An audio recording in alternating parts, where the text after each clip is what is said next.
You said.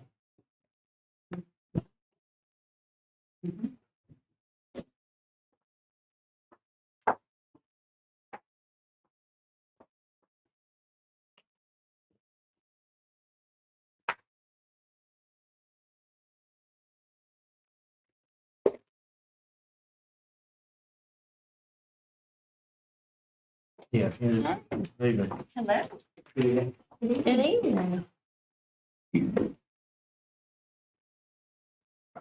Hey, Ms. Baker. My name is Derek Mullins. I'm the chairman of the board. Let you know we are live streamed. I think Miss Teresa let you know. I'll go ahead and let everybody introduce themselves real fast and we'll start from there. Thank you, All right with you?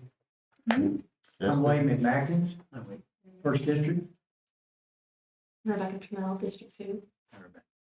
Hi, I'm the vice chair. My name's Aletha Thomas, and I'm District 5, and that's just right here in the town of Woodbury. Oh, okay. Mhm. All right. And Nice to I'm meet you.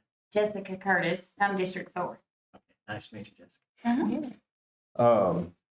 We're just gonna each ask you a question and then kind of do a round robin. And then if you have any questions for us at any time, feel free to ask. Okay, fantastic.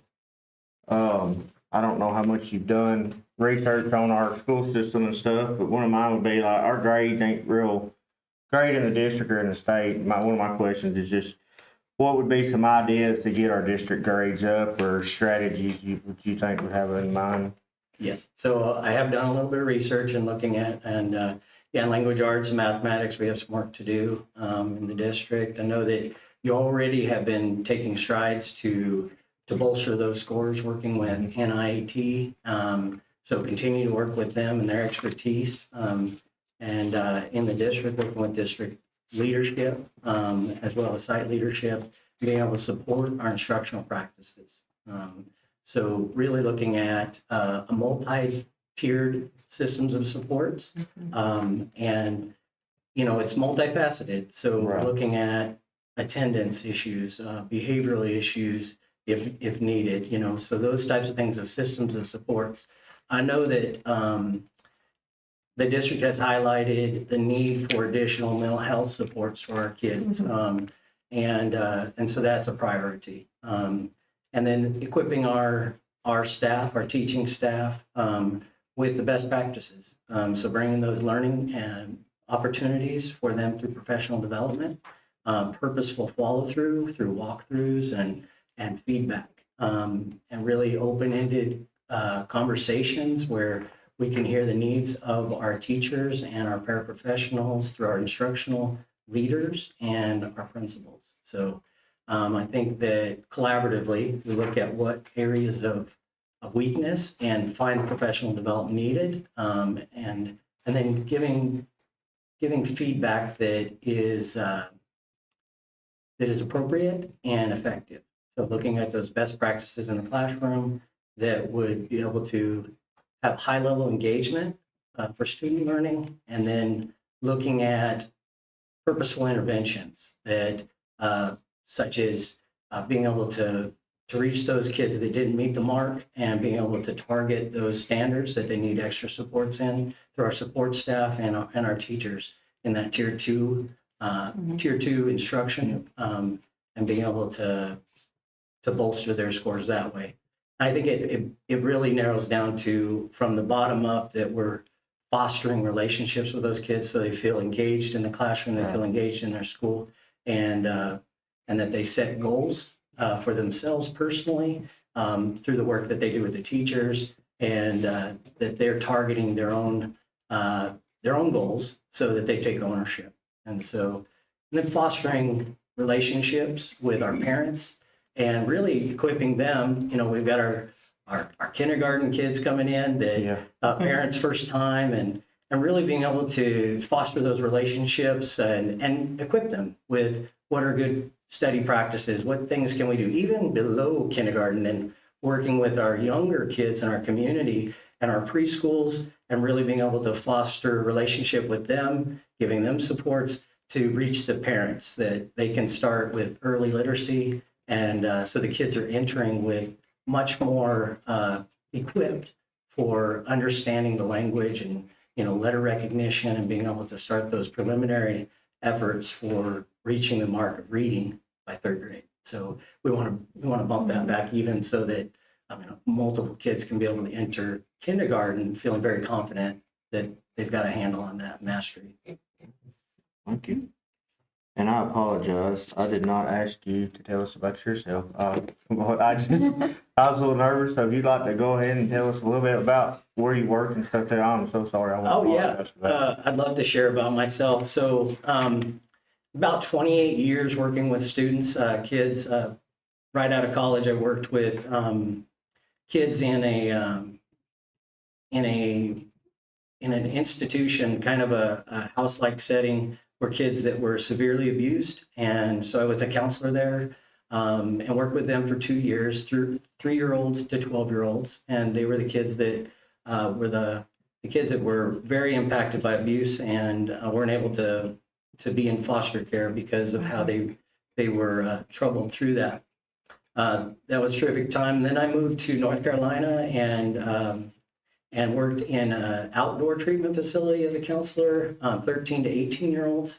And then I worked in an outpatient, working with students through the public schools as a counselor. I had actually adults and children that I worked with in that facility before I went into education. So when I entered education, I started out as a kindergarten teacher for 1 year.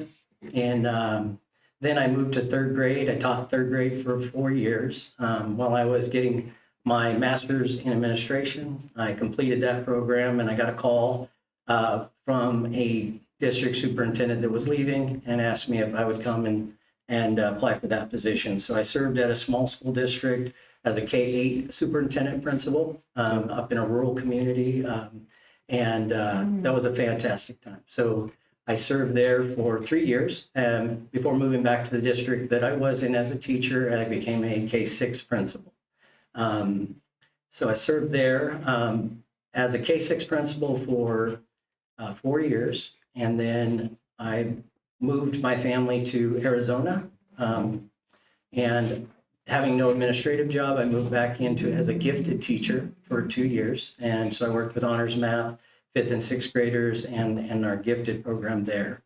Then I was a K-12 principal at another small school district. So I worked with, all grade levels there. That actually afforded me the opportunity to, because of budget cuts, there was some moving around of people. I actually taught PE and was the principal and the vice principal, all the things. So I wore, in every site that I've been at, I wore multiple hats. So having budget cuts, the second year of deep budget cuts, I suggested that we move my position to a dean position to the superintendent to allow for more affordable, because we were heavy in administration. And so with that, I moved my family back to Northern California, and where I served as a K-8 superintendent principal for 4 years. And then my wife and I decided that we would move to Tennessee 4 years ago. And having no administrative job, I went to work at Ray County as a 4th grade math teacher. And then came on with Sequatchie County as a learning leader, instructional leader or learning leader, supporting teachers in grades 6th through 8th grade and students. So then that was funded through ESSER. The ESSER funds came to a close. Well, she jumped a little bit ahead because she was afraid to, lose her quality instructional coaches. So she moved me back into the classroom, and I've been teaching happily for 2 years as a 5th grade science teacher there. A little bit more about me. I've been married for 24 years this year. Have 4 children, ages 30 to 17. So my 17-year-old attends Bledsoe High School. She's going into her senior year this next year. And this is the best move for us. So coming to Tennessee has been an absolute blessing for our family. So everybody, my son moved over, 22-year-old with us, and he's blossoming. My oldest daughter with my three of my grandkids, my oldest daughter and her husband moved over shortly after us. They came to visit and said, "Oh, we're moving to Tennessee." So they just lived down a half mile from us. We were able to provide for us. So it was just like having the grandkids at our house all the time. And it's just been a blessing for my wife, who had missed them desperately when I moved her to California. So anyway, so that's been, that's a snapshot of who I am and where I've been. So. Thank you. We'll start with you, Jessica, if you want to go next, and then we'll work our way down. Okay. My question is, why do you think you will be a good fit for this role? And in your opinion, what does the Cannon County school system need that you can bring to the table? Well, I bring a lot of experience as a superintendent, for an administration, serving in, like I said earlier, that I wore a lot of different hats. Mm-hmm. So in the sites that I worked at, I actually served as, the superintendent, the principal, the vice principal, the head of transportation, the head of maintenance. So there were not heads of any of those positions, so it fell on my desk.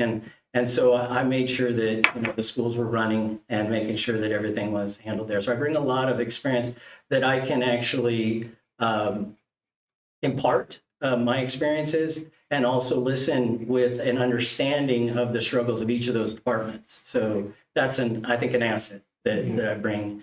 I have with the variety of districts I've been in, I've like in IET. Those types of supports have been in those different districts. Folks are getting supports. And so I've gleaned a lot of understanding working with West Ed, which is a program in the West Coast that is similar, that gave a lot of support to leadership development. And so one of the things that is highlighted in the district's goals is to support our administrative staff and our district leaders.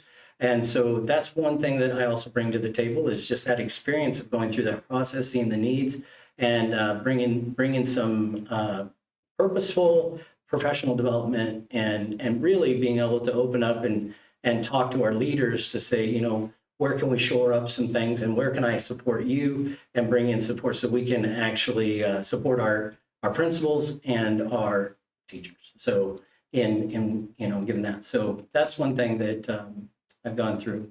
I have received professional training in instructional coaching, those types of things, so I can actually pass along those things in leading PLCs, those professional learning communities where teachers can be able to look at data, and as a district level, I've looked at data highlighting those areas of weakness where we can shore those things up, and where we can look at supports, what needed supports for our teachers and for our students. So,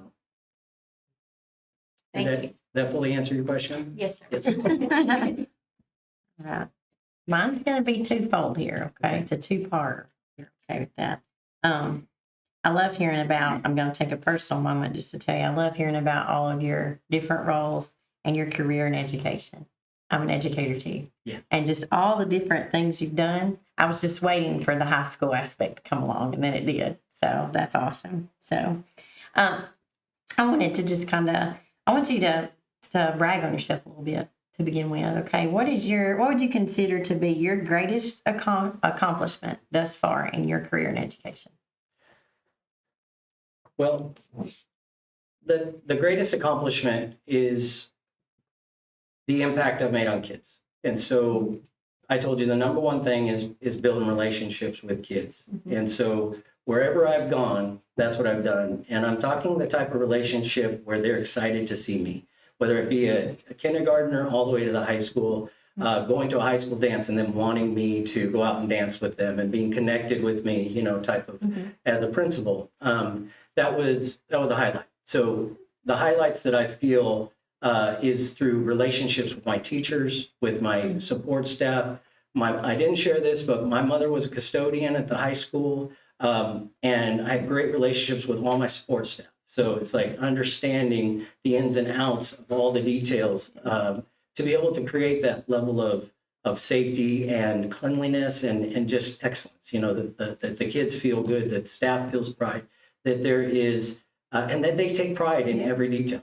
That's something that I think that I value in others, and I think that it's something that I pride myself in. So to brag on myself, it would be building relationships and truly recognizing the individual struggles and being empathetic to the needs, but also one who sets high standards and accountability. So, and I think that people rise to that level when you emulate that and you expect it to happen with follow through, that they count on it. And so then they rise to that level. That's what I found. But outside of that, I think that one of the things that I have held throughout my career is that I'm very, I look at things in a manner that I want to see all the details. I want to look into it. I'm not just taking one word for it, but I want to truly investigate things before I make decisions. I want to research. I want to look at what are the pros, what are the cons of decision making, what are the voices, what are the different opinions that are going on. So I think that throughout my career as a leader in the districts, at the site level or at the district level, getting the people around the table with voices and reaching out as far as possible, far and wide, to encourage people to share their voice and that their voice is heard. I also think that again, it's relational. You're building trust with the community, which is a little bit more difficult, but not the day-to-day, not getting into the nitty-gritty, although one of the things that I've always done is making myself available to the community, the parents, going out and fostering relationships with local businesses, local governments, those folks, knowing them on first name basis, hearing what they're going through and what our needs are and being able to communicate that, fostering, business partnerships. One of the things that I've done in that small school district of my first superintendent was I worked with the Caliente Education Foundation, and they were tremendous for this little school because they did big fundraising. So we're talking about pops of $35,000 that they raised funds for playground equipment, for computers. They did a great service. And so I was part of that, integrated myself part of that and support them as they were supporting us. And so those were some ways that I did that. I've also, as a young man going into the superintendent, eyes wide open, like, what do I do here? What do I do there? But we had no, and this isn't a win at the end, but it's a win through the process. So for me, it was a growing time, and it was really wonderful because it was the unknown, and I had to ask a lot of questions and how to get there. But we had no gymnasium. We had no multipurpose room. We had a small cafeteria. It was a small school. And so there was funding that was available through the state level that I found. And it called for a partnership with a nonprofit. And so building that partnership with a nonprofit, which happens to be a local church that did not have a church base. And so they were looking for a home as we were looking for a multipurpose room. And so within the state of California was where I was. I submitted that and they did not approve it. So I went to Kevin McCarthy's office, and he was in Bakersfield there. I went down and talked to him, and I said, here's what the language is in this grant that we could get, a matching grant from the state, if we can raise this money and we have a partnership with this local church. He said, I think you should keep trying. So I ended up working with a bond service, and we ended up going presenting in front of the Board of Education and for facilities, and they approved it. So it was wonderful. But you have to know that this was in 2008. So the crisis of the housing crisis came down in 2007. By the time I got this through with them, our board went, whoa, we're not ready to fly bomb. So, which would have been, something that would have been, the community wouldn't have supported at that time based upon what the mindset was. So we did back out of it, but it was so good to have been part of it. Make those partnerships. Yeah. Absolutely. So in contrast to that, what has been your greatest challenge professionally thus far? Hands down, greatest challenge was COVID. Going through COVID-19 and what that meant for our community, what it meant for our parents, our kids. it was tremendous, as you all know. But again, I feel like the challenge is that being a small school district, we didn't have all the infrastructure for technology and internet to the parents and things like that you might see in the inner cities, the larger cities. But seeing the resources and having the buy-in from my staff, we had already had the systems in place to meet collectively quickly and to devise a plan. So we did. We devised a plan and worked with our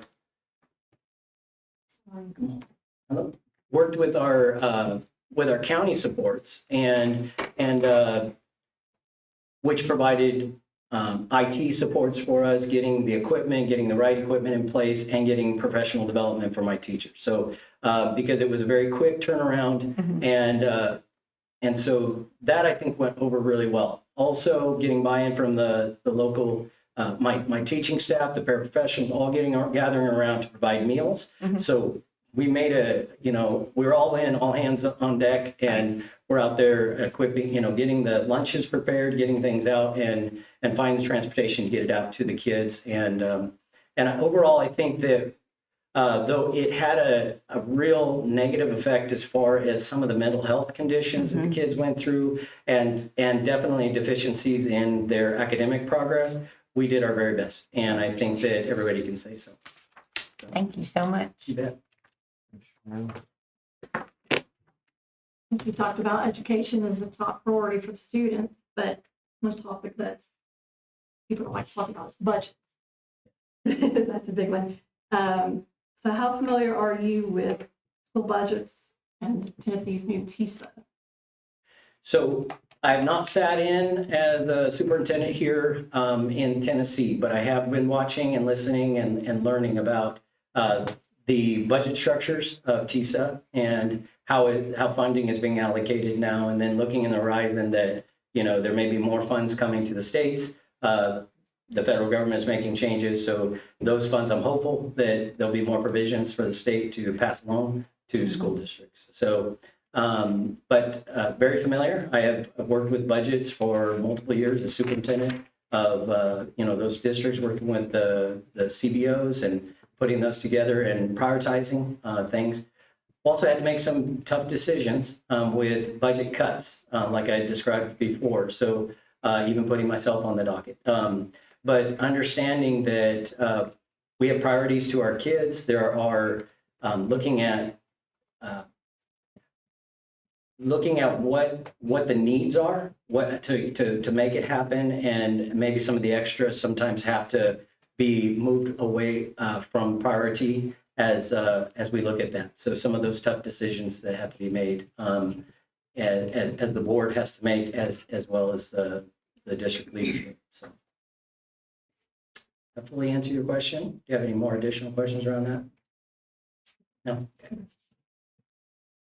Well, she stole my thunder, and we're back on the same wavelength. It's scary. You stole my thunder. I was gonna talk about budgets too. Can I speak a little bit more about that then? Yeah, I'd like to hear, well, let me preface that. We're talking about budget.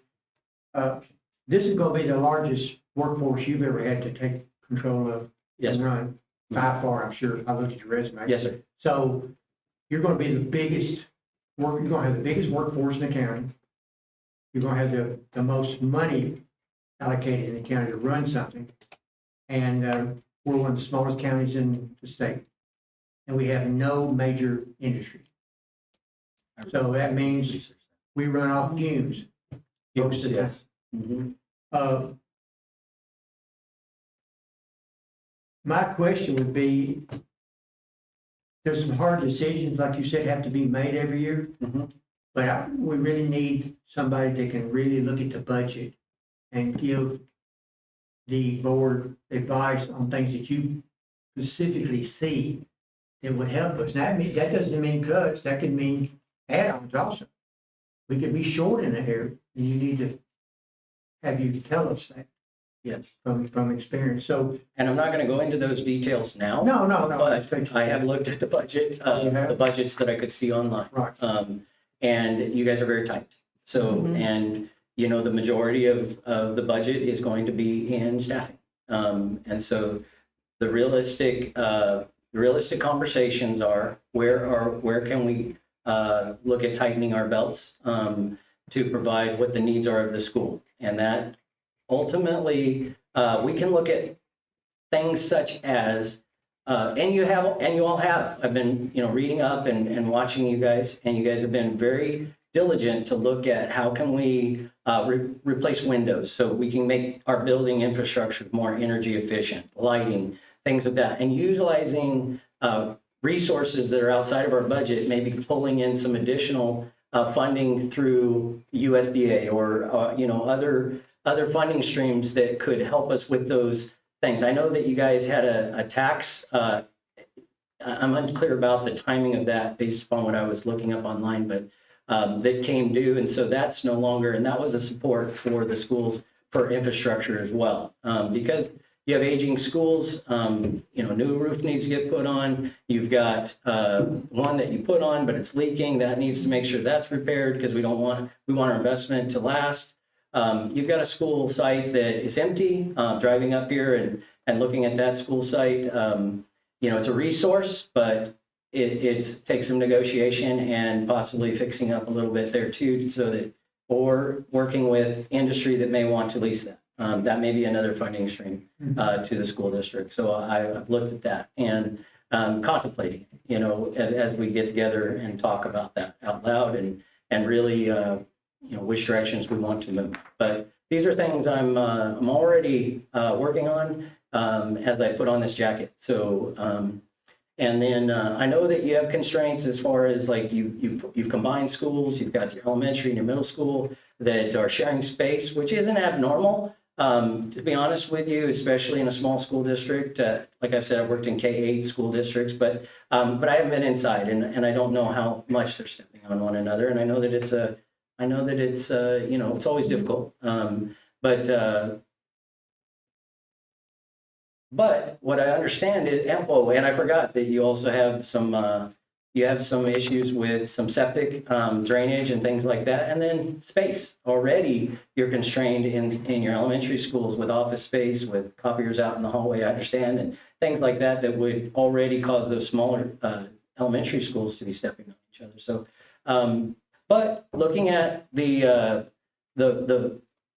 projections, it seems that they're projecting that we will have increased ADA or increased student enrollment in upcoming years, which children in the seats will provide additional funds. And then looking at, I've also looked at, your programs that you're desiring, like your CTE programs and really starting at the middle school and bolstering your high school programs. And so again, that's diving off of the budget, but those are things that I've been looking at and really saying, okay, how are we going to, make all of these things come to pass? And some of them may be a little bit slower going than others based upon what our needs are. And so the desires of our heart is the full enchilada, but we'd all like to have state-of-the-art, instructional facilities, and it would be very appealing. But we have to look at taking care of what we have first. You kind of wrote my second question. You answered before I asked it. Okay. Because CTE is something we need to continue to push toward. Yes, let me continue with that then. So with CTE, what I've done in prior school districts is foster relationships with community colleges nearby and looking at what types of supports we can get to get our high schoolers that are, the need for those programs are immense. As we head into the next 10, even 20 years, as we see folks retiring out of those, there's a deficit in those industries, and a lot of young ladies and young men want to move, into that, work with their hands and be a service in that way. And I think it's going to be actually for their benefit because they're in such dire need. There's going to be high projections for job availability for them, so they'll be able to provide for their families and be a success. So that's definitely something that I think all school districts should be really making sure that they're making those partnerships and availability.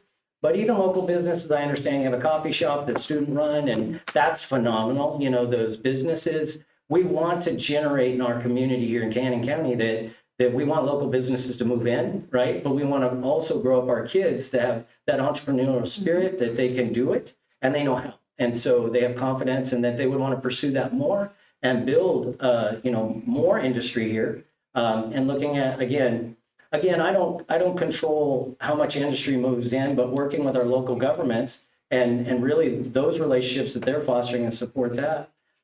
With the community support, I think that, more may be available in the future, especially as we see expansion coming down from the north, as those, those communities grow, that those commutes get shorter and things can actually start to foster. It's projected that that's what's going to happen here in this county. I don't know how quickly, but it's projected that we will see growth in our community. So. Thank you. That's all I have. We appreciate your time tonight. All right. Thank you so much. Nice to meet you. Very nice to meet you.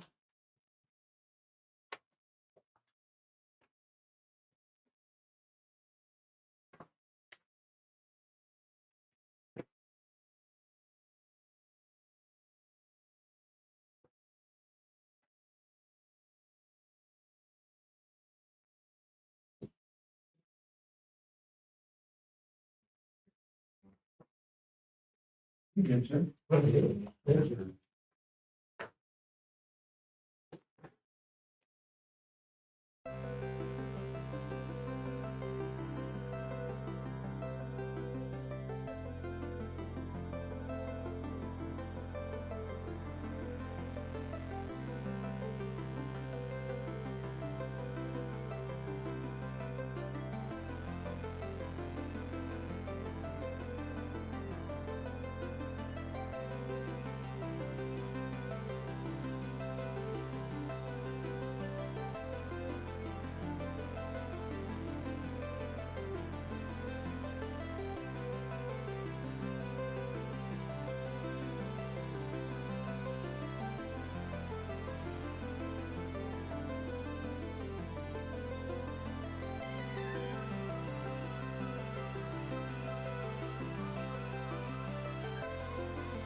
knowledge. I like that. Trust me, I'm hard to learn on this.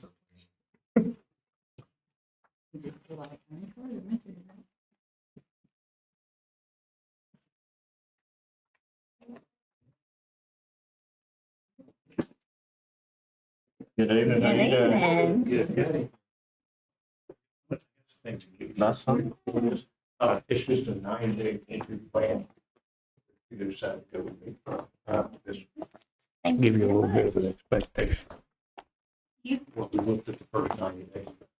Now, is it Mr. Ronnie or Yeah. Ronnie? Right, Ronnie, okay. That's why I always go by Mr. Chip, because it's amazingly hard for kindergartners to pronounce right. I get called all kinds of neat things. Well, I'll go ahead. I'm Derek Mullins. I'm the chairman of the board. Yes, sir. And then we'll let these guys introduce themselves, and then we'll let you tell a little bit about yourself. Thank Jessica, you want to start? I'm Jessica Curtis, District 4. Okay. My name's Aletha Thomas. I'm District 5, and that's just right here in the county, in the city.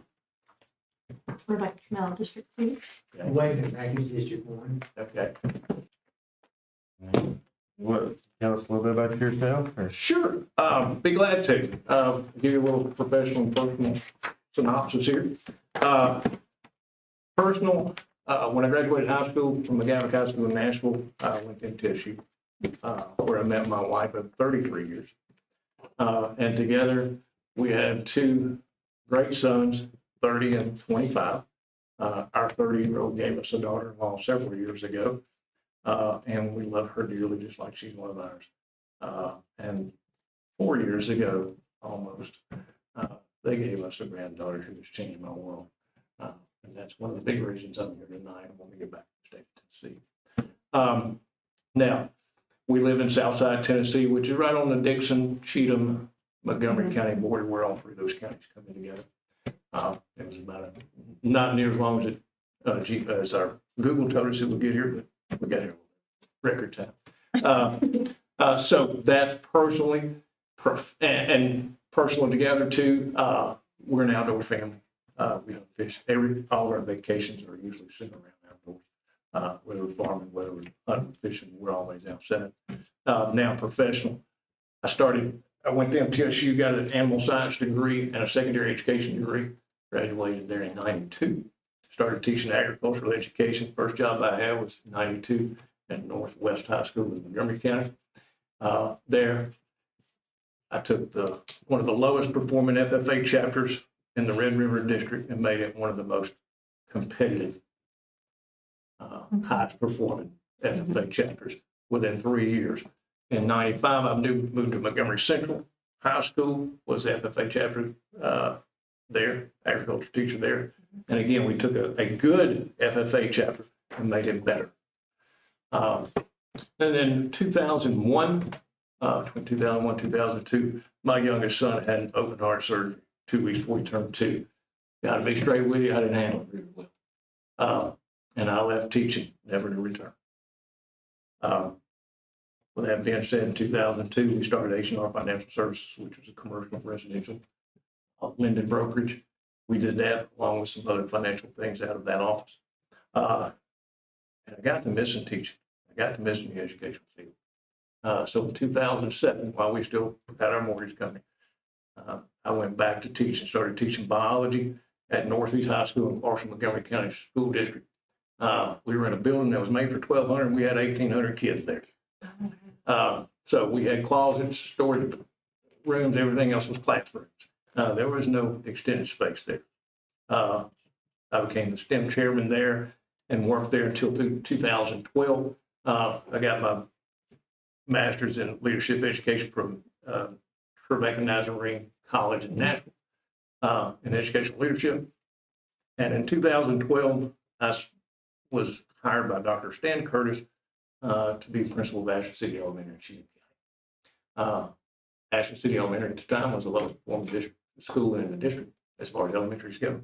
And in 3 years, we had that to a level 4. After that, they hired me as the principal of Riverside Academy, which was a kindergarten, 12th grade alternative placement school.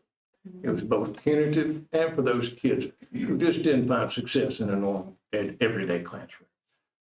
We did that, we implemented some changes on transition programs, reduced our number of repeat referrals, increased our number of graduates, and we did great things at Riverside Academy. In addition to being principal of 2 schools there, I was also the district athletic director, and I was a liaison between juvenile court and the Cheatham County School District. Juvenile court was every Tuesday. I was there on behalf of Cheatham County School District. In 2017, I was diagnosed with stage 3 throat cancer.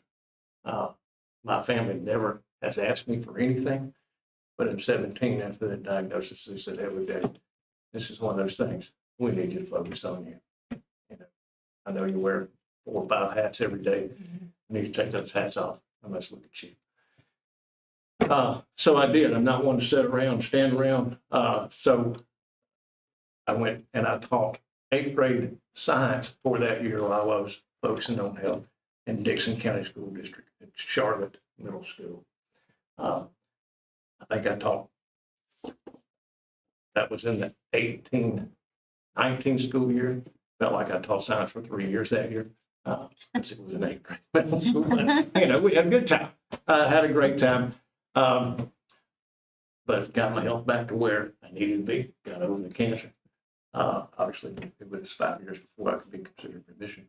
But in that time, I put in cancer changes. It gives you a little new perspective on things. And rather than going out west and hunting every year and coming back there, I wanted to wake up to the Rocky Mountains, and my family fully supported it. So I moved out there, put in an application at Sweetwater County School District number 1. They hired me as a principal. Desert Elementary, Desert Middle. It's all one school. It's one building. We was a K-8 school there in Wyoming.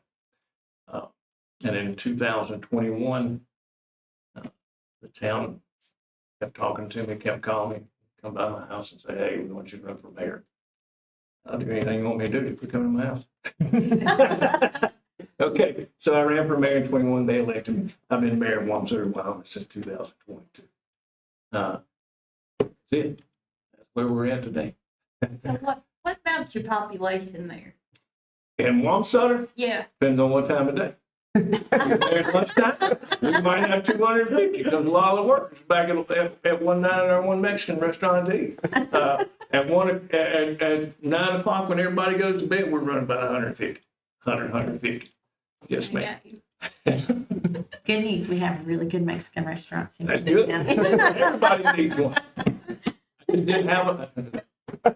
This is. I forgot which street. Well, we appreciate that. I'll start. I will each ask one question, and then we'll just kind of go from there. My question is, and I appreciate this package, and I'm looking forward to looking at it, but what are some ideas or strategies to bring our grades back up and to bring Cannon County's grades back up as a whole? Yes, sir. I've looked at Cannon County for several years. I did this back, I think, in 18. Anyway, I've looked at Cannon County for several years, have several friends up here. And we got to drill down specific in order to get our level of enrichment and reteach up. You got to drill down to specifics. Yes, it's great to say, "Hey, this student is low in math," but telling a teacher, telling somebody that's in the education business, and I'm not going to stop talking a different language. I'm not talking an education language. I'm going to talk to you guys like we're sitting on a law firm somewhere where we all understand the same language. But when you say that this kid's low in math to a math teacher, that doesn't really say anything. Are they low in operations? Are they low in algebraic thinking? Are they low in geometry? What are they low in? We have to get specific, and we have to drill down to where we're getting down to specific deficits, and that's where we got to start from on each kid. Here's what has been my philosophy since I've been in education, since I've been an administrator, and it's worked for me. It's worked very successfully. First thing we got to do, we got to figure out what we're teaching. What are we going to teach? Okay. Next thing we got to figure out is, well, how are we going to determine if they got it? How are they going to understand if they got it? then the two questions that a lot of districts overlook is, what are we gonna do when they don't get it? What are we gonna do when they do get it? Because the most put aside student in public education, that's whether it's Cannon County, Rutherford County, Stewart County, Montgomery County, doesn't matter. The most put aside, the most forgotten about kid is that high achiever kid. They are. Because we're not really worried about that kid. We're not worried about challenging that kid. We're worried about decreasing gaps. And if you decrease a gap, that means we have to slow somebody down. And slowing somebody down in education is not going to work. So to answer your question specifically, we got to drill down specifically. We got to get specific deficits, and that gives us a starting point. And it's every kid is different. But when we get those specific deficits, that's when we make a strategy. That's when we make a plan to work and get these kids back up to where they need to be. You know, we got to look at it. We're not teaching foundationals past third grade, reading skills. The state, I keep up with state. My wife and family still lives here. My wife's a retired kindergarten teacher, taught kindergarten 30 years. Now she has the best classroom and there is having her granddaughter there every day. So that's the ultimate thing. But here's the thing. They're not teaching foundational skills past third grade. The state just took initiative. If you don't pass, if you're not reading at grade level, you're not going on to fourth grade. Now, they've given some caveats on where we can move them on up. But for the most part, not the first time they tried it. They tried it before. But we got to really look at our K-1-2 programs because that's where our foundation is. So, answer your question specifically, we got to drill down specific. We got to get specific deficits in order to make improvements. And we got to challenge our highest performing kids. Because if you don't, guess what? They're just going to be bored. And when they're bored, their behavior problems, they get into mischief. It's not their fault. They don't have anything else to do. We got to challenge them. Appreciate that. No problem. So why do you think you will be a good fit for this role? And in your opinion, what does the Cannon County school system need that you can bring to the table? Why do I think I'm a good fit? Cannon County is my kind of people. If you can tell where I've been, get out of big cities. I come out of Clarksville, Montgomery County School. Not that it wasn't great. It was. It provided me a lot of experiences, a lot of great experiences. They really did. But I'm a rural guy. You know, just like I told you to begin this, and we're going to sit here like and talk about things like we're sitting on a log hunting somewhere. But at the same time, we're not hunting. We're not sitting hunting. We're talking about children. This is the most important thing we have. This is our most important investment we have. This is my kind of people. I relate to these. And my track record, my experiences have allowed me to make very good relationships with people in the rural counties. I won't say we talk alike, we think alike, but you know, living in Cannon County, living this close to Murfreesboro, it's a different mode of thinking. It is. It's a different mode of thinking. I love this area. I love the challenges that small towns bring. We got a lot of room for growth. We're not pointing salt in the wound. We're just calling it like it is. Numbers don't lie. This gives us a chance to grow. My experiences, my track record has grown schools, successfully grown schools. That's why I think I would be a great fit for this area, for this school district. Now, well, I'm sorry, the second part of your question, you had a two-part question. What does the Cannon County school system need that you can bring to the table? After looking in the county, and I've looked in the county schools, like I've said, for several years now, just took an interest back in 17, 18, took an interest, and kept up with them since then. We got a long way to go in literacy. Got a long way to go in literacy, especially in the early grades. Our curve is a little out of whack in Cannon County. And most of the time, the high schools are your lowest performing. Your elementary and primary grades are higher, and it's stair-stepping now. We're kind of backwards. We're stair-stepping up as we get in age. So that's a start. You know, what's going on? We have to look at what we're doing in our K-1 and 2 classes. What are we doing in our 3, 4, 5, 6, 7, 8 classes, our middle grades? And then obviously we're doing some great things in high school, but we got a lot of room to grow there too. And I like the challenge of going in and making great gains. There's nothing more gratifying than taking a level 1 school to a level 4 in 3 years. There's nothing more gratifying than that. Unless you start talking about individual kids, and then we can't do that. But that's, man, when we start talking about different stories and kids, that's great. But we just have to unite the entire district. If we put a picture up, is Cannon County got arrows going every different direction, or is all the arrows pointing in the same direction?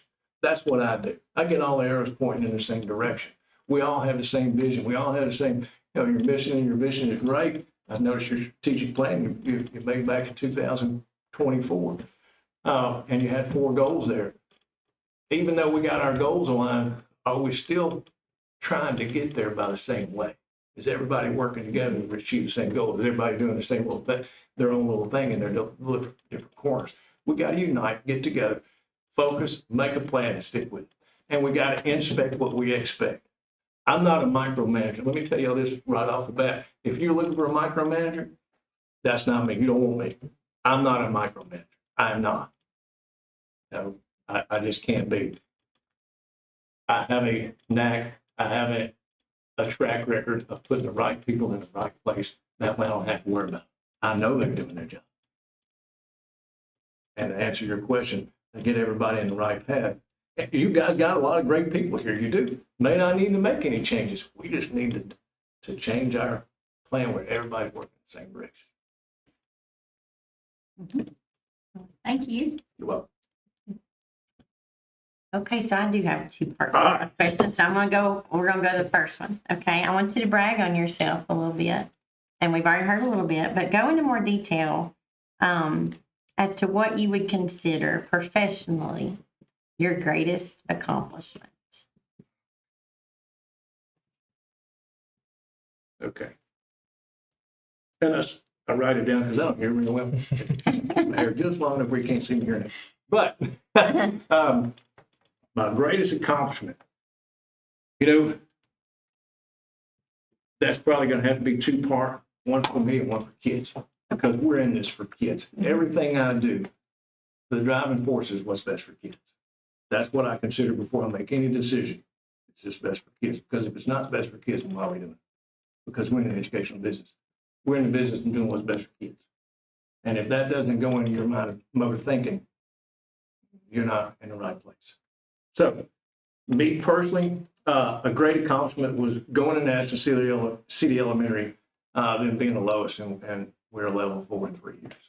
Okay, being a level 5 within 6. In National City Elementary, we started 2 years before I left.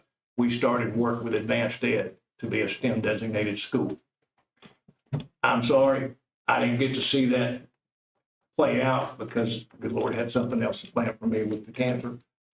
But the year I took my administrative job in Wyoming, which was 2 years after, they got their STEM designation. Okay, so, but it was the groundwork that we all laid together. And believe me, I don't do anything by myself in this business. No principal ever does it by themselves. They got to have a good team around. And it's the teachers that's doing the groundwork, and it's the teachers.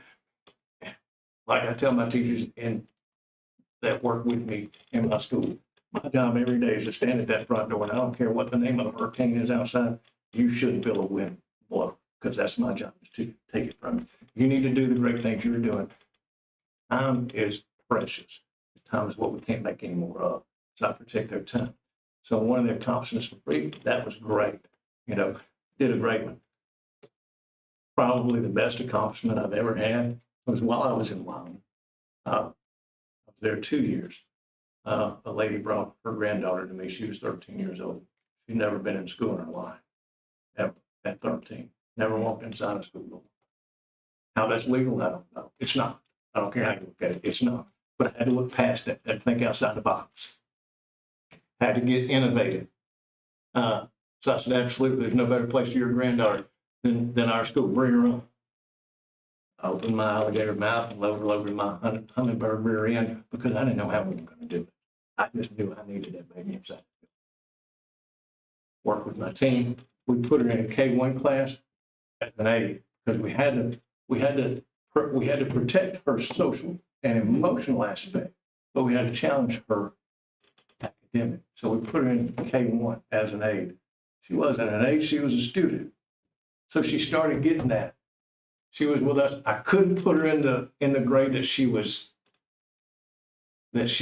age appropriate for. It just couldn't happen because she would have got frustrated very quickly, and I was afraid she would quit. Then we kept her in there. We had her 2 years. When she graduated, when she left us, she was basic in reading and math and science.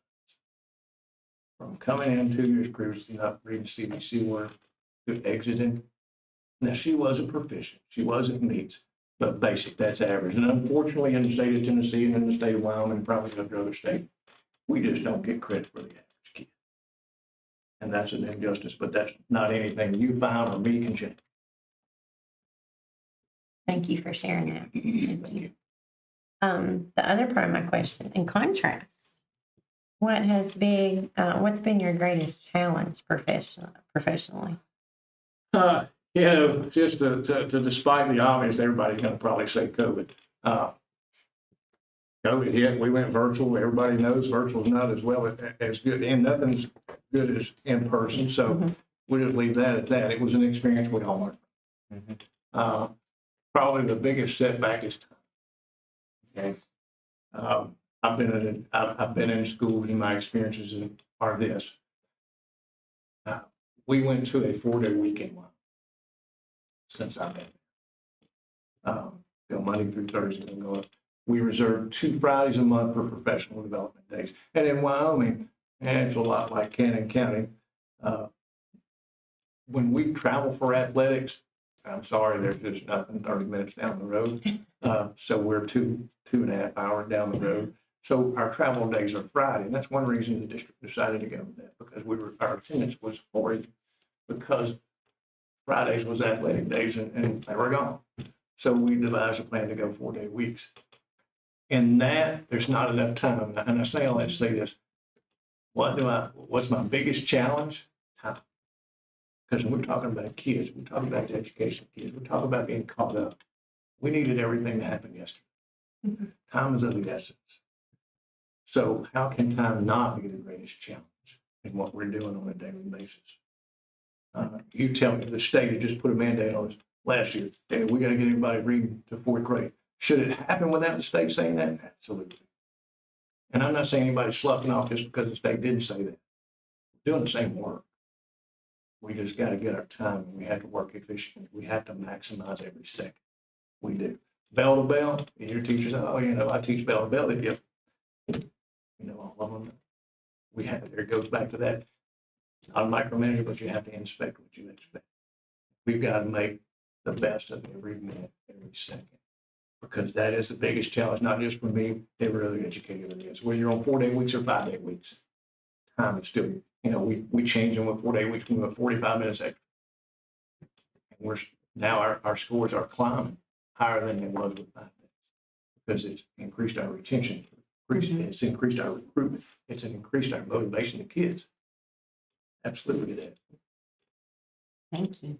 Well, thank you.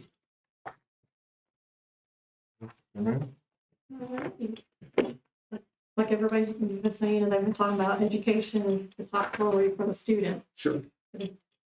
One crazy topic that people hate to discuss is budget. We got to pay for it. You're right. We got to pay for it. So what is your experience with budget and with new TISA? TISA, my experience with budgets have been broadened since 22 when I went in the mayor position. So now I see 2 perspectives. I see my perspective from the school district. And it's funny because not a lot of people know I second as a principal when I'm at these mayor meetings. And they really bash education. Oh, education got plenty of money. Let me enlighten you. So, but TISA, and right now with the state education's in, with the Department of Education being dismantled, there's a lot of questions on where we're going to get funding. There's a lot of questions on, even with the TISA, it's a structured tier system there. I got to start with what I can control.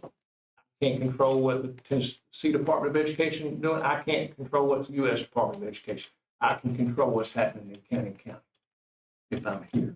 what I first got to do is establish a relationship with county commission, because I've learned, you guys, if it was up to you, county school district would have the most, all the money they needed, but it's not up to you. Your county commission holds the purse strings. Let's just face it. And if we don't develop a strong relationship with the county commission, we don't work side by side. I looked through the strategic plan, and believe me, I'm not bashing anybody, I'm not. But I didn't see a county commission member on that strategic plan. Okay? They're putting money, they're invested in Cannon County's future. We got to give them something to invest in. We got to give them something they're proud of. It's easy to give money. Look at Williamson County. It's easy to give money when your schools are performing at the top. They're a little reluctant to give money when you ask for it, if you're getting the same old same. They are. So I got to develop the first thing I got to do what we can control, and that's relationship building with the county commission. Those are the ones that hold our immediate purse strings. That's where we start. That's where I start. Got to start with a relationship with those guys. We got to get on the same page. What's their wants? What's their needs? What's their concerns? Here's my wants. Here's my needs. Here's my concerns. Let's get together. Because if you're not in it for children, why are you here?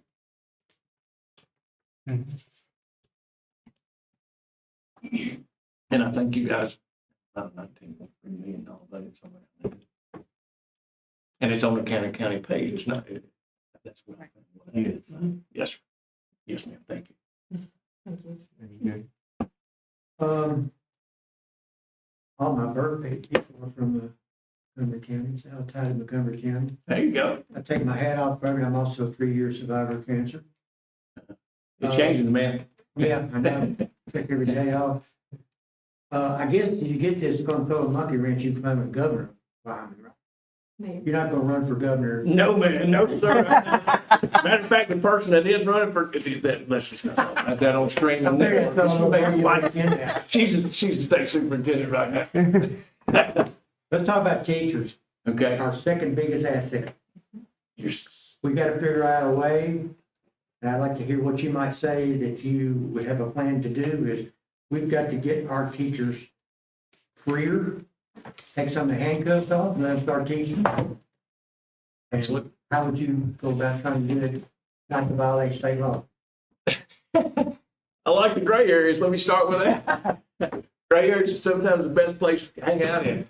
But like I said earlier, my job as a principal is to stand at that front door where they don't feel a breeze off a hurricane. They get to do their job. As a director of schools, I think I'd have a little bit more power than just stand at that front door and stop the breezes. But at the same time, I got to unite them. We all got to head in the same direction. And there's not a teacher in Cannon County 1 that don't love children. And if they are teaching and they don't love children, first thing I do is I have to have a discussion with those guys. Because why you're doing what you're doing if you don't love children. If you're not looking at what's best interest for kids, why are you doing what you're doing? Okay, so that's every teacher in Cannon County should have that in common. We're here to do what's best for kids. Second thing is we got to unite. I've got to, again, I have to go back. I'm not trying to sound boastful. The numbers don't lie. I've done some raising of some test scores, and I get it. Test scores aren't everything. Test scores don't show the number one thing that I feel like is most important. And the test scores really don't show that to the average people that's looking at the score. It doesn't show growth. It shows achievement. What one cohort did opposed to another cohort, what 24 cohort fourth graders did with 25 cohort fourth graders. You don't know, that's two different animals. That's not even apples to apples. But we're talking about growth. And we're got to be like the school bus. We pick these kids up wherever they're at, and we can't determine where we pick them up at, academically, socially, emotionally. But what we can determine is where we're taking them to. And we're taking them, all I can ask a teacher to do is grow every kid one academic year. If you get a fourth grader and he's on the first grade level, all I can ask you to do is make sure he's on the second grade level before this year ends. Now, if you get him on third grade level, that's one. But let's grow him at least one academic year. I've said back, and when I've been out of state for the last 6 years, I have seen so much pressure on administrators for the test score. I've seen so much pressure they got caught cheating. These are adults who devoted their life to children, and they feel so pressured from their district that they have to cheat after hours. They have to go in and have grade change or score changing parties. No. When I was in Cheatham County, I was adjacent to Montgomery County and Davidson County. Both paid anywhere from $3,500 to about $9,000 more than what I paid in Cheatham County, what I could pay a teacher. This is what I could offer them. I can offer you peace of mind. Peace of mind is priceless. I'm not going to press you as long as you do your job. I'm not going to be on your case as long as you do your job. Now, don't do your job, we're going to have coaching conversations. We are. We got to. That's my job. So we got to get those teachers on board and enough space and enough freedom to where you're autonomy in every classroom. I don't mean to talk about a different, my wife, where she was a teacher in kindergarten last year, and I won't say that because I know we're being extreme. But anyway, I won't say where it's at. And she's taught for 30 years and considered a great kindergarten teacher. They brought a program in that she had to read a script. If that's the case, why are we wasting money on teachers? Why don't we just put it on a video? Really? They got to read a script. You cannot deviate from the script whatsoever. That's the silliest thing I've ever heard in education. They have to have autonomy in their classroom. Yeah, we're going to teach the same standard. We're going to teach it with fidelity, but we're going to teach it in a way that makes Mr. Roney's classroom a little different than Ms. Johnson's classroom. And the reason, if we all think back, what teacher did we like? What teacher do we remember the most? It's one that was most innovative. They didn't have to read a script. They taught. They were good at what they did. They just needed the tools in their toolbox to do it. And my job is to give them those tools in the toolbox, protect their time to do it, and motivate them in such a way that that's where we're going. Yeah, it's pretty bad when parents can't even have their kids with homework. We can, there again, Guys right here, some of these guys right yeah, here. I mean, here's the thing. Don't sweat the things that we can't control, because we can't control them, so why sweat them? Let's only focus on the things that we can control, and you're right, in our classroom, we can control. I've got kids in my building right now. Well, two. One of the parents is over. Not the kid's fault. Can't pick your parents. Unfortunately, and in this business, I find myself saying, I can't pick your parents. You can't. But I can pick your teacher, and your teacher's going to take you a long, long way. The parents are great. Love them. The only ones you'll ever have. But at the same time, let's give our teachers the autonomy to do the things they do best in their classroom in the way they do them.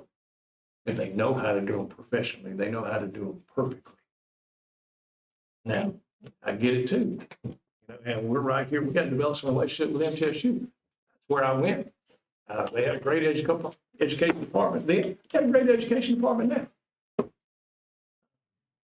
But unfortunately, in some universities today, they're not teaching foundational reading skills in college. They're not teaching you how to teach them. And we've got to get back. We've got to fill that void.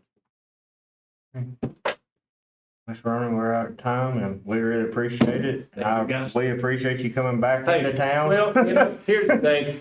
You guys are tasked with one of the most important tasks you're gonna have. And that's worthy of money. Well, we appreciate it. Thank you so much. Thank you. Have a safe trip back. All right, thank you.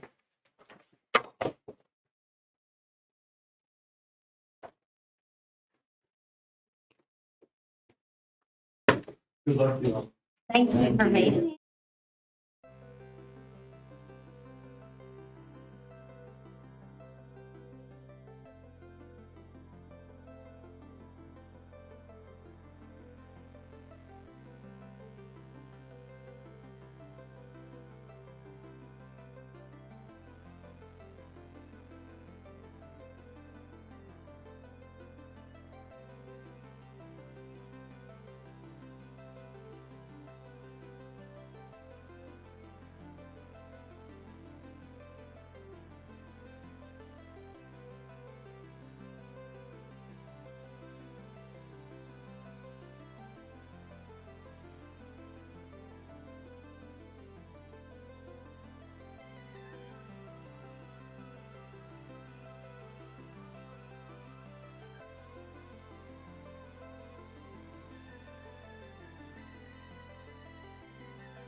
save some for us. Hi, Miss Jimmy. Good.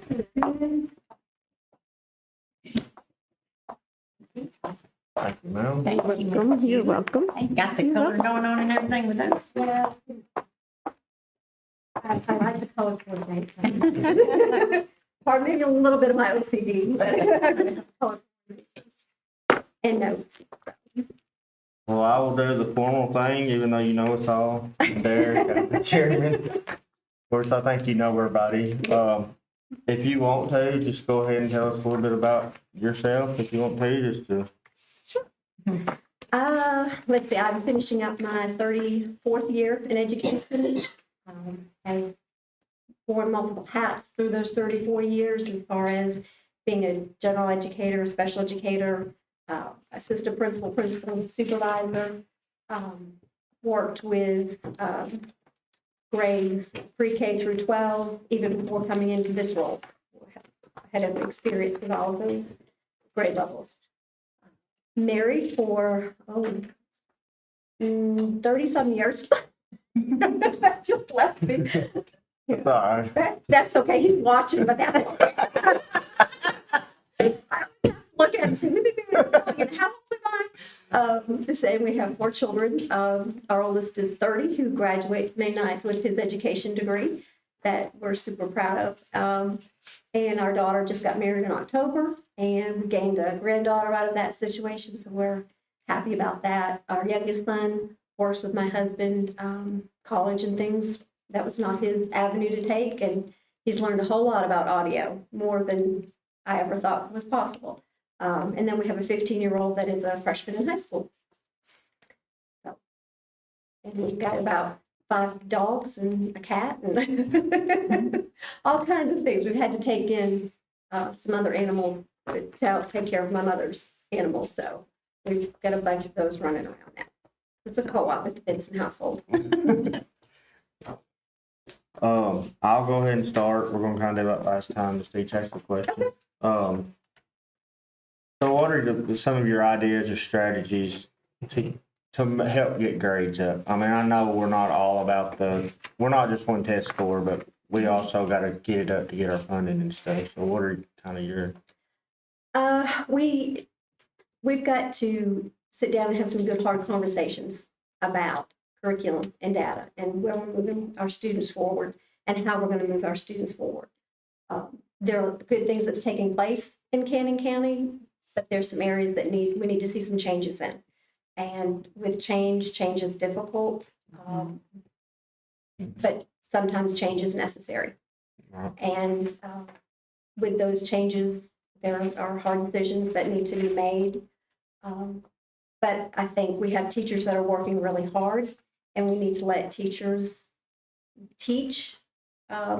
We have a curriculum that they follow. But again, I think they need to be able to have some freedom, I think, to teach. And take some of that stress off them. I think at the district level, we need to sit and look at that data and see, something that I'd shared with you is in that packet was looking at students with disabilities, and we've made some good progress with students with disabilities. In fact, out of the majority of the students, that's the group of students that's made the most progress over the past few years. And that I attribute that to teachers teaching, and we're focusing on collaboration now, and we need to continue moving forward with that. We owe it to your children, your grandchildren as they come through, and as well as others. Our students in Canada deserve the very best, and we've got to sit down and look at the data, and make some hard decisions, and make some changes. Thank you. So why do you think you would be a good fit for this role? And what do you feel like, in your opinion, the Cannon County school system needs that you can bring to the table?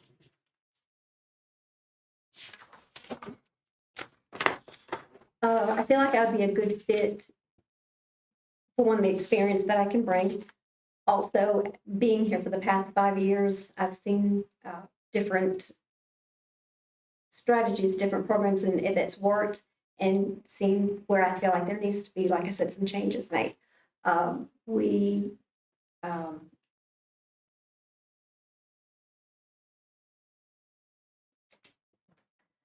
as far as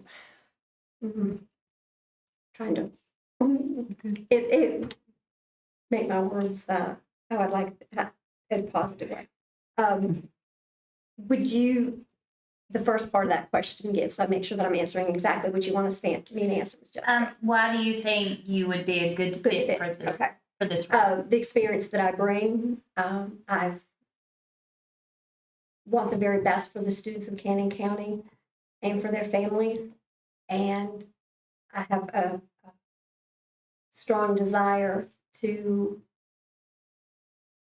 make students, once they leave Cannon County School District, to go out, whether it's in the workforce, whether it's to college and then on to the workforce, provide them with the best tools possible. And I think that I can bring to the table what needs to be brought to the table, and make hard decisions if I need to make hard decisions to do that.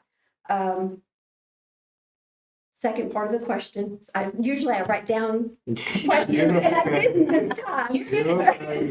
So sorry. In your opinion, what does the Cannon County school system need that you can bring to the table?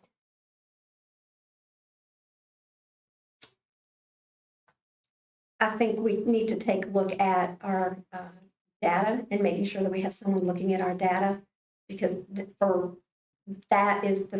that's here, and getting that data inputted and in place, that information feeds.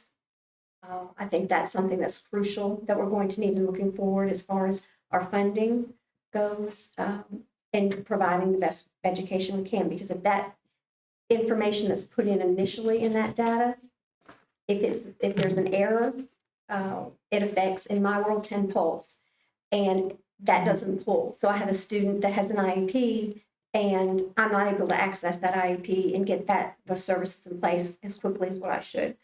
If it's at the beginning of the school year and we have a glitch there, that's preventing students from getting into iReady, Mastery Connect. It also feeds into our testing arena when we're getting ready for testing as well. So I think that's something that we, coming into this role, would be something that I would definitely think needs to be looked at, and making sure that we have somebody with eyes on that data each and every day, and making sure, so we're being more proactive instead of reactive, of getting a report of here's the errors and backtracking. Yes. And it can be something as simple as a birth date, a student ID number, a name misspelling. But if we have someone looking at that, that will help us educationally as well. Like I said, having access to iReady. If we have a student that doesn't have that access right off the bat, then they're losing out on some instruction. Right. And I thought of something else, and now it just left me. So sorry. Thank you. Miss Julie, I love looking at the handouts in your folder. I like your first 30-day goals. Giving a lot of thought to some things that probably need some tweaking and some changing. And you can tell you've given a lot of thought to that, and that is in part because you've been here and you've been in a supervision role and seen that. So I appreciate you taking time to get those down for us and showing us kind of what you'd have planned. I also like to look at your accomplishments. And so now we're going to give you a chance to brag. In those, I think you said 34 years, right? 34 years, yeah. In those 34 years, what would you consider to be your greatest professional accomplishment?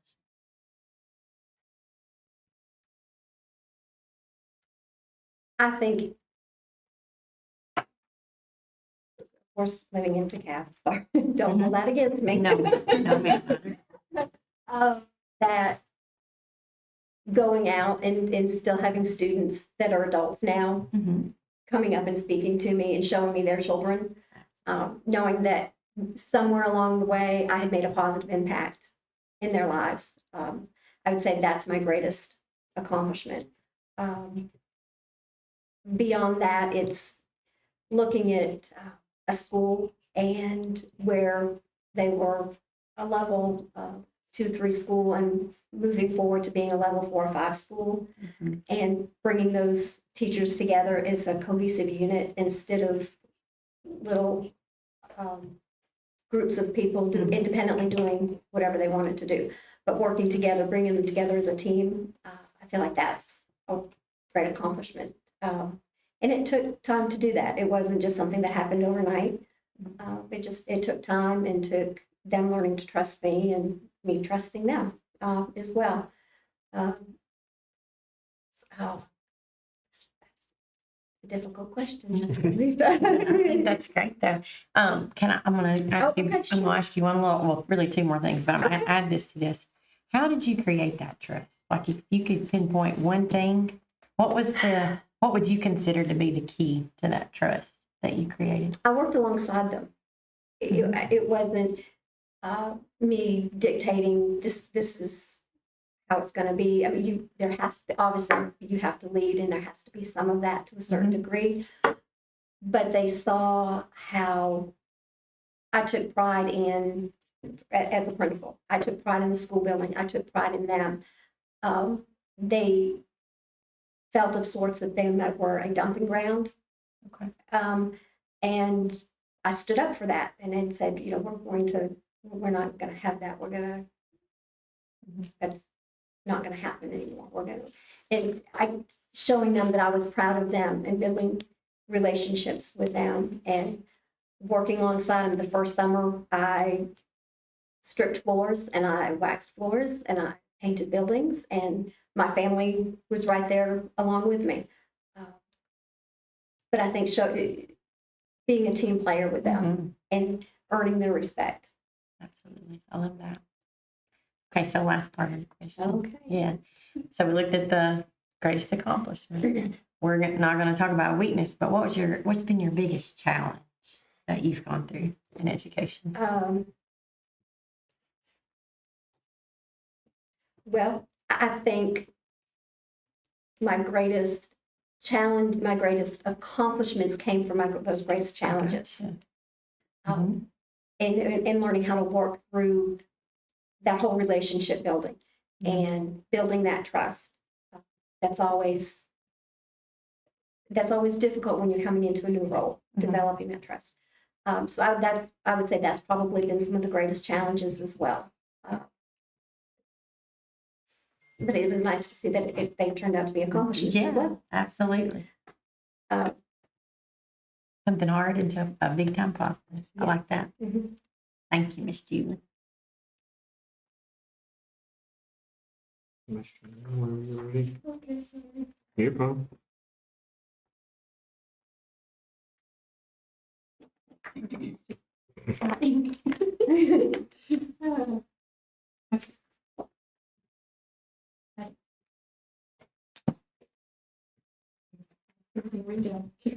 All right, and we talked about education, as we all know, education is the top priority. for Yes. students, Mhm. everyone. And you kind of went on it a little bit about data and how important it is. Another topic is budget. Yes. Very big, data Mhm. goes into that, like you said. So how familiar are you with the schools or school budget and even the new CCBOE? Okay. Well, of course, in my current role, I'm familiar with the federal side of the budget. Looking at, we get awarded a certain amount of money each year, and I have to stay obviously within that. I feel like that's something that I've done a good job at. I've not had to come to you all and ask you for anything. I've stayed within the confines, and even, as I said, was able to help with the purchasing of us because I was able to keep fiscally minded and responsible with that money. With the GP side of it, that comes out of, what comes out of that is the personnel that I have. So experience in both of those worlds, and then as a principal, also with the GP side of the budget. TISA, lots of moving parts to TISA. And again, going back to the data, that's crucial with our funding, and especially with the vouchers and not knowing what that's going to look like down the road in a year or so, and if there are amendments to the bill and what parents can and can't use that voucher money for, and how that may affect the budget as well. Federally, we don't know what the government's going to do. We hear that in May, we're going to hear a proposed budget from the president. Well, we'll see what that happens, what happens from there. So experience with staying within the confines of the budgets, making revisions to budgets as needed, purchasing as I see a need for a particular student or group of students, whether it's purchasing a curriculum. I've had to do that. Look at whether it's playground equipment, putting up a communication board at the playground so our nonverbal kiddos can get their wants and their needs across to whomever's out there, but utilizing those federal funds to meet the needs of those students. So it's wonderful that GP covers the personnel for me, so I can use those funds to pay for whatever those additional needs are for those students. But we have a student that needs to attend Rutherford Academy, and so my budget pays for that. So lots of different pieces in the federal budget as well as in the GP budget.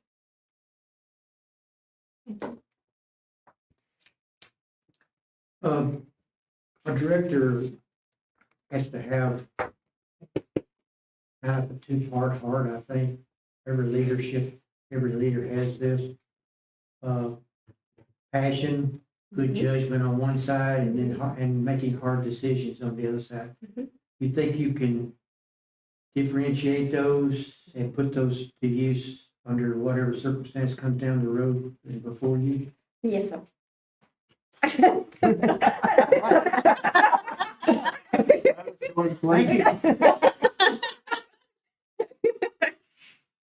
No. I don't have any more. You can ask all my other questions. We wouldn't be in education if we didn't have compassion and have a heart. Yeah. That's just part of who we are. But along with that, there are those hard decisions that have to be made. And at the end of the day, that's what my goal is. If I can lay my head down at night and know that I've done the very best that I can for whether it's my students in my classroom, students in my building, or students here in Cannon County, then that's a win for me for that day. Does that happen every day? No. There are days that I think I could have done better. I should have done more, whether I really could have or not. But I self-reflect and but we wouldn't be doing this business if we didn't. Thank you.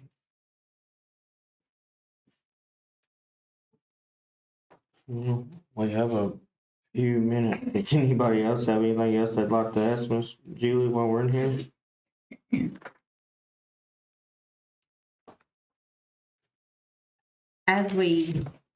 I'll touch on something. You mentioned a few things we're seeing in the news. I guess we could even say politically. We'll have to say that. You spoke to the vouchers. You spoke about President Trump.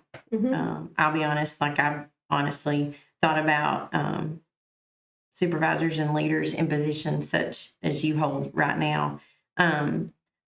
Are you making, like, in those positions currently, and if you feel the position of the director, how do you plan to go about making sure you're informed, making sure that you have a voice, making sure that Cannon County, even though a very small district in Tennessee, how what are your plans to make sure we have a voice?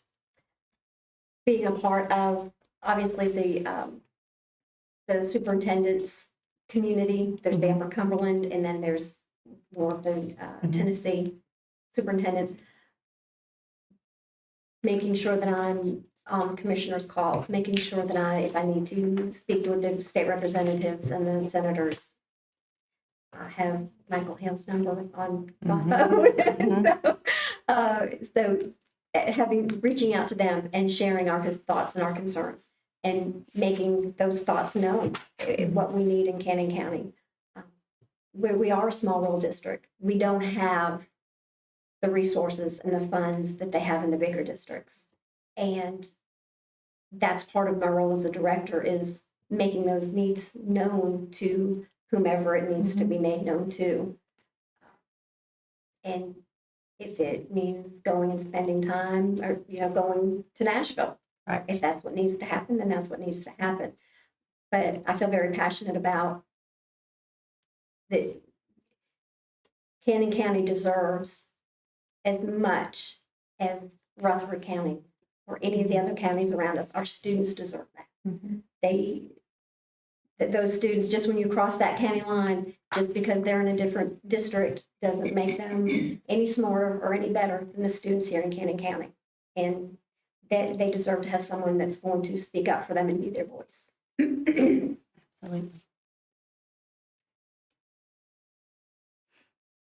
It's a shame the geography shouldn't dictate how people see us. Exactly. We're lumped into the Rutherford, it's ridiculous. We're one of the smallest counties. It's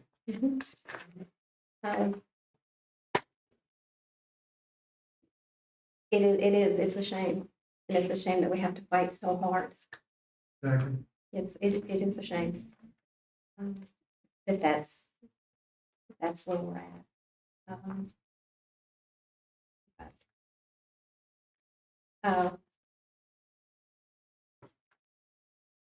Question that I have for you all. Y'all on hot seat. How about that? What you said. Wait. That's true. You all are. Your session's over. Wait a minute now. No, you go ahead. As far as, I guess it's really just one of the questions. In a director's role, there are going to be decisions that, as a director, that are made that you may not agree with. How do you all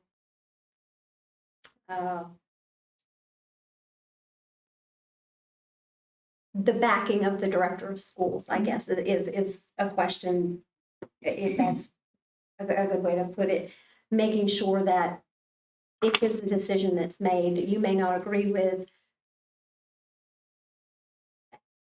is there going to, the support there for the director, if that makes sense, if I'm making sense. Because you all get people coming to you that put you in the hot seat and question, and question things that the director does. But as a director, we're looking at a broad picture too, a lot of different pieces that you all don't necessarily see. So I guess that's just a question. The support, like and I'm probably not asking my question very clearly, Darren, I'm sorry. Well, from my standpoint of view, I think that's why if we were to hire you, that's why we're hiring you to do that job, because we're not in it every day. I can relate to it just because I'm running a separate contract and two of my main bosses are out of state or across Tennessee now. So I make decisions at my place that they don't always understand, but they back me on it because I'm the one there every day and they're not. So to me, that's just the trust we're putting in by hiring you in this role. I don't think we've ever questioned one before what they've done, but from my standpoint, if we put you in that seat, I think you're making that decision because you think that's what's best for the kids. Can I jump in? Yeah, y'all go ahead. I agree with what Derek just said. I think that sometimes it's good for the public and for everyone to know that sometimes the individual opinions Mhm. of board members does not represent the board collectively. Mhm. And I think that needs to be stated. Personally, I understand that my role as a board member is to have one employee, Mhm. and that's the director of schools, and to support and to look at policy. Mhm. Mhm. Outside of that realm, Mhm. those are not my jobs. Mhm. And I think it is disrespectful if I ever overstepped Mhm. into that. So if somebody from the public comes to me and they are upset about something that's gone on in a school, or they're upset at something that maybe perhaps has gone on at central office, I will always be kind and let them say their piece. Mhm. But I'm always quick to say, have you spoken to this principal? Mhm. Or have you spoken to our director of schools? Have you spoken to this supervisor? Because that is how the process needs to go here. And if you have not done that, please do that. Mhm. And then the process, can transpire from there. The two directors that I have worked with, I have tried to. I'm not going to say I'm perfect in that. No one is. But I hope that they always have felt like they had my support, because it is a very difficult job. I would even go as far as say it may be the most difficult job in any county. Mhm. And I admire the people that fill the role very much. With that, I would say communication, Mhm. that is a big one. Absolutely. Mhm. As long as we have, so we can Yeah, have agree. knowledge, we know. Yeah, if there's something major going on, we wouldn't. Hey, just a heads up. Y'all making a motion. No, yeah. No. No, they're correct on Yeah. that.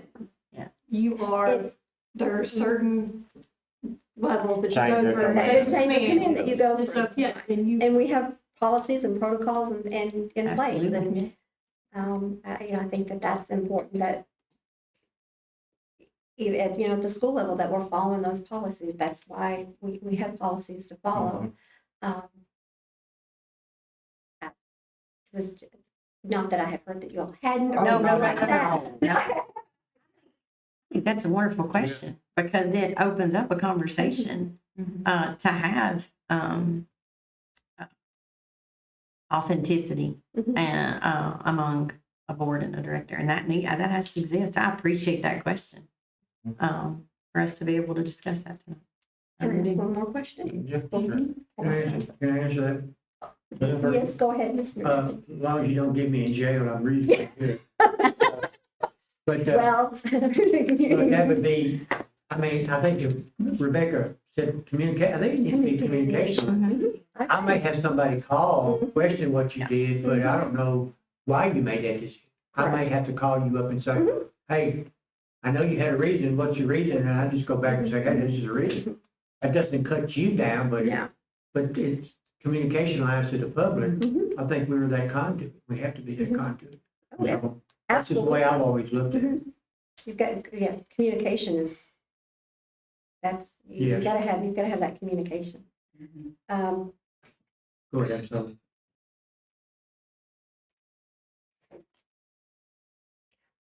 As a board, what are your visions or your thoughts for our director of schools? What would you all like to see? If I can ask that. Go ahead, Jessica. We'll just work our way down if you want to. So, Sorry to put you on the spot. We'll just work straight down. Okay. I don't, I want- on the spot. I want to see someone that is a strong leader, not afraid to make hard decisions. That's hard in Cannon County sometimes because we are a small community, and everybody's brother and mother and things like that. And you don't want people to get mad at you or be offended. So I do want to see somebody that is a strong leader, and I don't care who your daddy is or who your mother is or where you come from. If you need to know this, I'm going to tell you this, Right. and that's what I want to see. And someone that first and foremost has our kids in mind. Our kids should always come Always first. come first, Always. beyond a shadow of a doubt. Mm-hmm. I think this paper that will be put out for everybody to look at that want to apply, pretty simply stated is a functional general administrative duties that you have to carry out for the whole system. Mhm. You know, there's a whole list of duties that, you know, Oh, yes. expected. Mhm. Financial management, Mhm. Personnel administration, how you handle the personnel. You have to handle them. You're the CEO. Correct. And the instructional leadership and community relations. That's pretty much what a director has to do. Mhm. Quite a task. Yes, it is. I'll echo a lot of what they said. I like what Jessica said about being a strong, bold. Did you say bold? If you did not, I'm gonna throw that one in there. She did not. Yeah. Bold leader with some of the decisions probably that need to be made. Our school system has been evolving in the last few years, Mhm. and it continues to. Mhm. And it's probably time for some tough decisions to be made. And I believe that we need somebody to come in and make those decisions. At the same time, those decisions, I'm gonna call it tough love, can be given Yes. professionally and with an empathetic nature Mhm. that expresses that love, not just the tough part of it. If that makes sense. There are ways to go about Mhm. Yeah. making those decisions and and doing that. Absolutely. Yeah, Jessica took the words out of my mouth. Really, just a strong leader and what's best for the kids, but I've also know that tough decisions don't always mean someone's losing their job. Right. I mean, people have Correct. to realize that. You Mhm. know, that's why you're in the leadership forum, is because you're seeing where people work best at different areas. You Mhm. know, they may be good over here, but they may be great over here, and they just don't realize how great they would be over there. Mhm. So I think that's what would like to see, is just, we've got some changes that probably need to be made, that just swapping things around possibly, you know, but I think things need to be looked into. Mhm. I agree with the other four, but also, like you said, asking if we had your back, we want to make sure our Mhm. It's a two-way street. And like y'all mentioned communication and asking those questions and giving some explanations. Absolutely. Yeah, and we may, and like Wade said, we may question why you do something, but that don't mean we're gonna be upset or mad. I mean, you know, we're not there every day. I mean, and I know that those decisions are hard to be made, especially in the spur of the moment when you have to make it. Anybody else have anything? Are you good, Mr. Jim? Yes, I am. No more questions. Sorry. Thanks for I want to doing add one thing. You know, decision making, sometimes,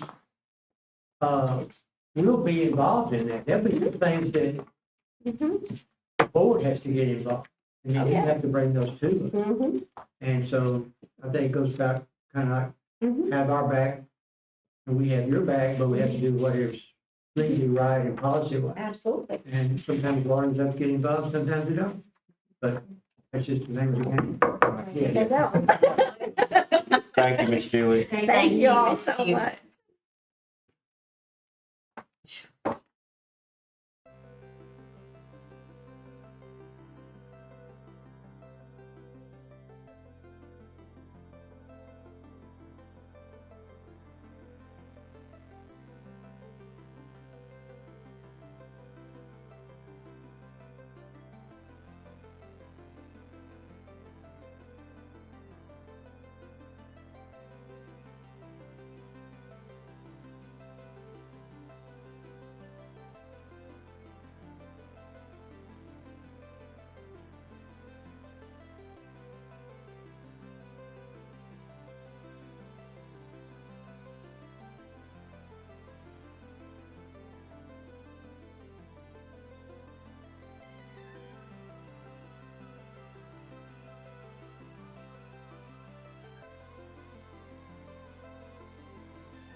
Hey, there. Yes, sir. I'm gonna tell you like Miss Julie, you already know who all we are. Yeah, So if you'd like to just start by introducing yourself and a little bit about you. sure. My name is Courtney Nichols. I graduated from Kenny County High School in 1989. Went to MTSU, received a degree in animal science and minored in secondary education. Got my first teaching job at Richland High School in Linville, Tennessee. Was able to stay there for 10 years. Had an opportunity to get to come back home and build the greenhouse program at Kenny County High School. And when I say build it, we actually built, my students and I and the other ag teacher actually built the greenhouse and built it from the ground up. Built both greenhouses. Also, in 2010, I became the CTE director for Kenny County Schools, and while still teaching agriculture. And then in 2018, got the opportunity to become principal of Kenny County High School. So, and that's 31 years. It's amazing how quickly it goes by.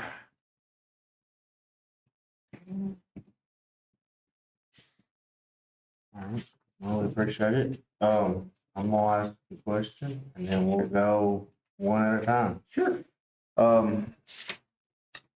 What are some of your ideas / strategies to get scores up? And I know we're not all I know the scores, we're worried about the kids, but Absolutely.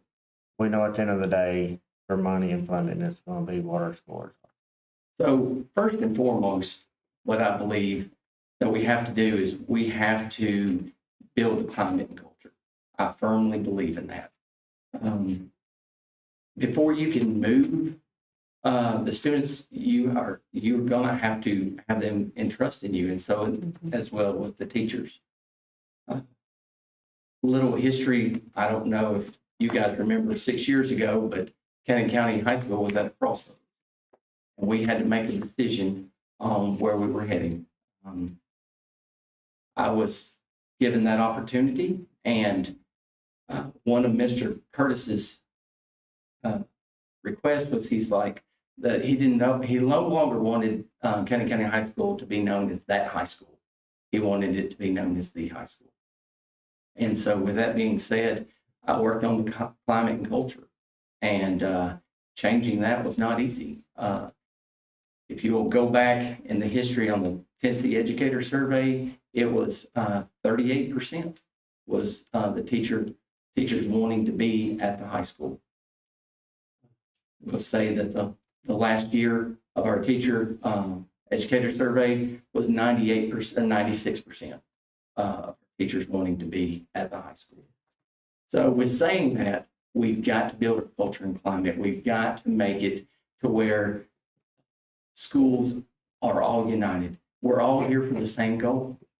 Whether you are pre-K or whether you are the senior English teacher, does not matter.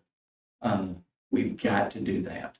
One of the ways that I feel that we can do that is that there's a lot of people in this district that I've had limited access, limited contact with. I've mostly spent most of my time at the high school. I want to be, I'm very fortunate at this point in my career that my daughter is driving now, is going to be a senior next year. And I'm able to go out, and one of my ideas is that I want to be visible at the schools, at each of the schools, as much as my schedule allows. I want to be out there greeting the teachers. I want to be out there greeting the students and the parents as they're coming in. I do that on a daily basis. I will say that I'm out there and I'm usually playing music, or I'm out there singing and dancing, and I'm going to tell you, please don't judge me on my singing or dancing at this point. But I do feel like that is important. I feel like the director needs to be visible. And I feel like with teachers, that builds that relationship. It's not uncommon for teachers to see me out in the building going above and beyond, whether it is, taking out the trash, or working in the concession stand, or working in the cafeteria. I feel that being a servant leader, I feel that that builds morale. And I know that's very simplistic, but I feel that if teachers see that, and I feel that if our community sees that, that is going to help turn a lot of things around. I've witnessed it. I've lived it for the last 6 years. The other things that I feel that would be intentional, we need to be intentional with what we do as far as the programs that we have that we're using. As far as we start a lot of initiatives, and I'm just going to speak frank here, that in my history in Cannon County, we start a lot of initiatives, and then every 2 to 3 years we'll change. And then we go to the next greatest and best things. The way that I can equate this to is that we open up a bunch of tabs on the computer, maybe 10 or 15 tabs. We need to find the programs that are working, and we need to make sure that those programs are helping our students. And as on that computer, basically, we need to close those tabs that are not working and basically focus in on just what we need to focus on to help raise test scores. Thank you, sir. If you need clarity, I'll be happy to give you. Oh, you're good. Well, it's just. So my question is, why do you think that you will be a good fit for this role? And in your opinion, what does the Cannon County school system need that you can bring to the table? As I previously said, I feel that I am very much a relationship builder. I am constantly building relationships throughout our school and throughout our community. I'm a servant leader. As I said earlier, I feel that you can't lead behind the desk, that you have to be right there with them. You've got to be in the trenches with them. I feel that the other traits that I have is that I have a unique ability to understand the strengths of people. And with that, I try to utilize those strengths of our staff members that we have and place them in the right spots that they need to be. Mm-hmm.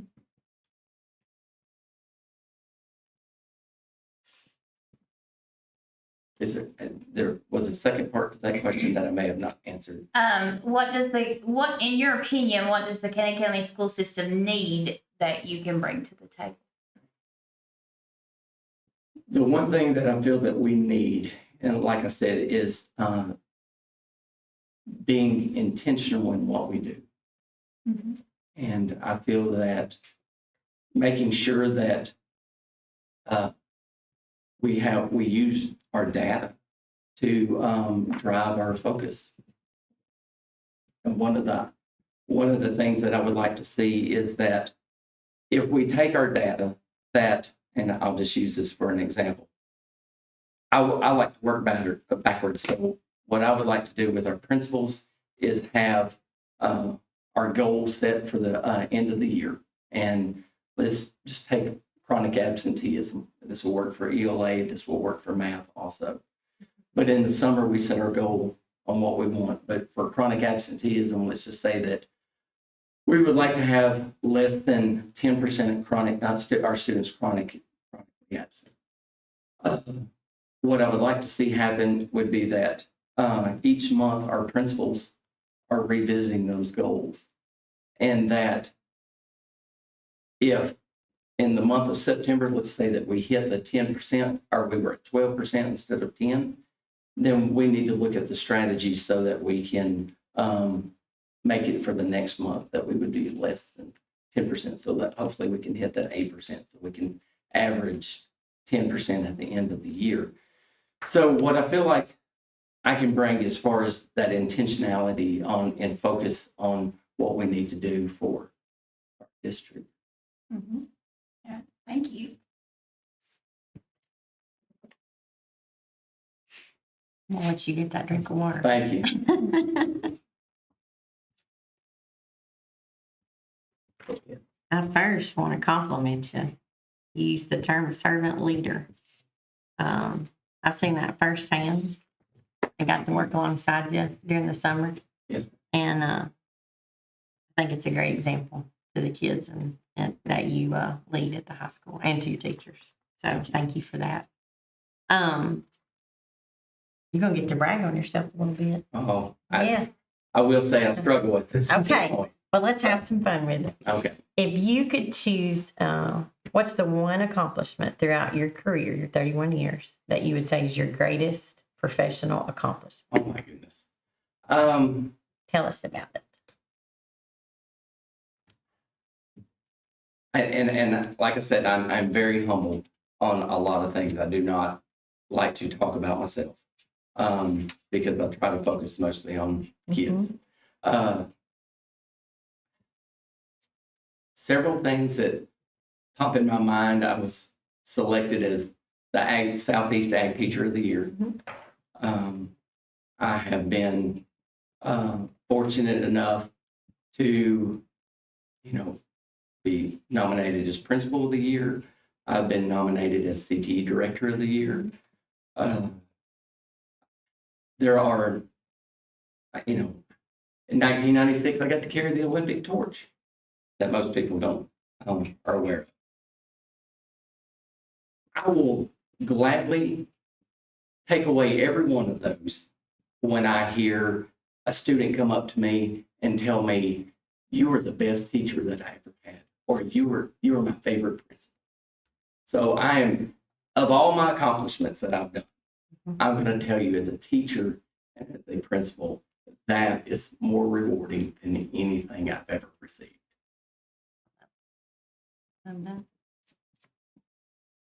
Now, on the flip side of that, Okay. I'm not going to call it a weakness, we're going to call it a challenge. What's been your greatest I challenge? have several of those. Okay. So I will say that one of my biggest challenges that I face is that with my work goals and my whether large or small, I have a tendency to hyper focus on those.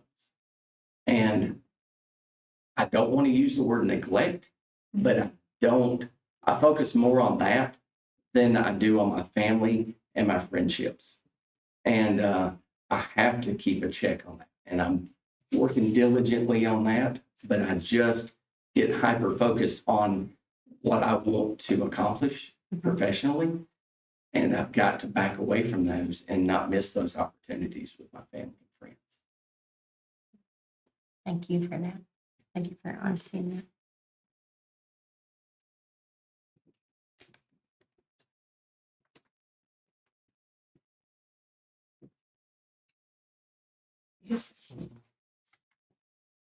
Saying, as you said, like I said, education is the top priority for students and stuff. With another topic, budgets. People don't like to talk about that. Absolutely. But that's part of it, it's a huge part of It is. it. So what is your experience in school budgets or other training in TISA? So when I started as CTE director, I'll back up several years ago, we would get monitored each year. My first year being monitored, they had a point scale. And so as I took over the program, we were at 50 points, the state comes in and takes over. We were at 49. Ms. Parker assigned me, she said, "This cannot happen." And so that following year, I worked diligently to try to make sure that everything was in order. When the monitoring happened for the end of my first year, we were at 5 points. We were assessed 5 points because I was a part-time CTE director. Now, that was uncontrollable because that's just what our budget allowed. With saying that, I have worked in E-Plan, with all of the federal budgets. I've written grants. We received a $175,000 grant to build the agriculture pavilion at the high school. We've also received a $125,000 grant to renovate the health science lab. I will say that, you know, at the high school, we deal with about $1 million that goes through our accounts at the high school each year. So very well vested on that portion of that. There has been no misappropriation of funds as far as in any of our audit findings that we've had. And that's a huge account to Miss Joyce and what she does. We'll say that also, with that being said, TISA is a brand new animal that is out there. It is I know that we get about $7,000 on our base funding with that. And then with additional, you know, K3, I think it's $500 additional. And then you have, you know, performance based as far as if our third grade retention, you know, if we meet or exceed on that, we get 10%. And then of course, our students with student disabilities, we get 20% with our economically disadvantaged students. And that same thing goes with our 8th grade students. If they meet or exceed on our ELA and math, and then it also goes up with high school as far as making those EPSOs or early post-secondary opportunities. I will say that I know a little. I know that's something that's going to be, I'm going to have to dive deeper in and to understand, because I know how funding is in Cannon County. And I know that we struggle and that we're going to have to capitalize on grants. We're going to have to capitalize on anything that we can to succeed. Like you were saying, all the different aspects, a lot of it goes on with data. It does. Collecting all that data. And that's Very. it's very important that we have accurate. That is key. And we have to get that streamlined, and we have to make sure that it is accurately reported.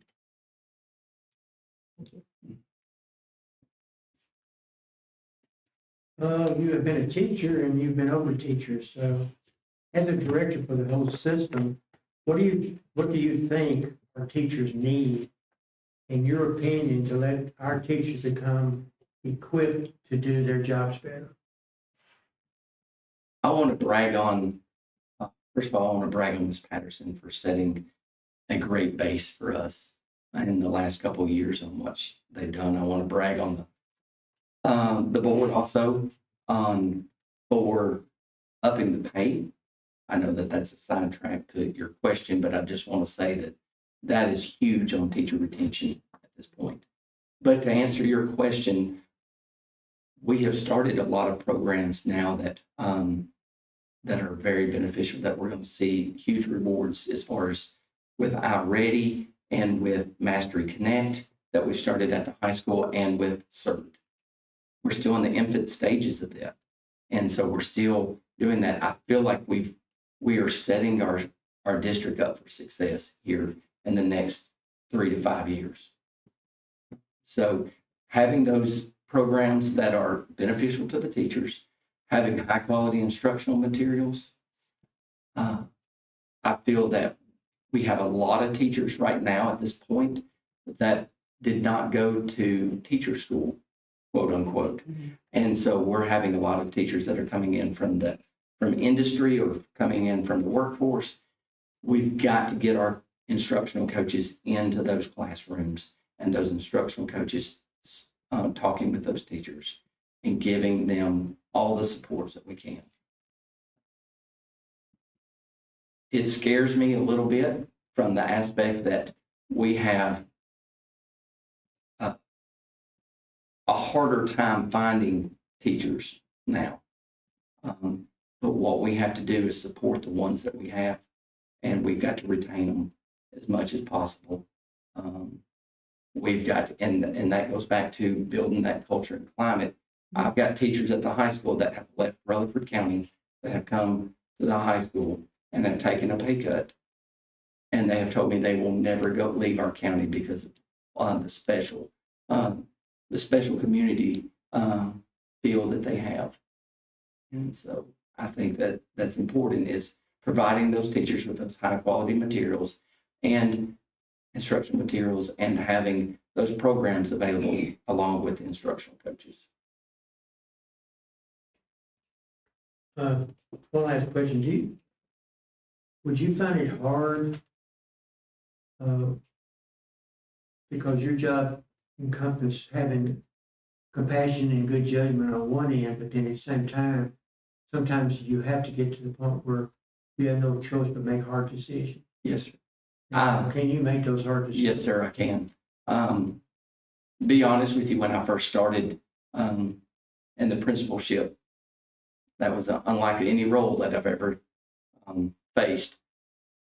To be honest with you, I struggled with that first year.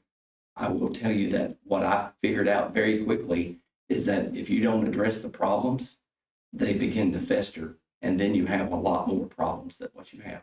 So absolutely, I have no problems with addressing tough decisions.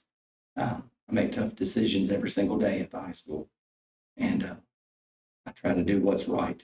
And so with saying that, absolutely, if I've got to make that tough decision, I will definitely do that, and not only with a compassionate way, but also with a firm hand if I need to. Okay.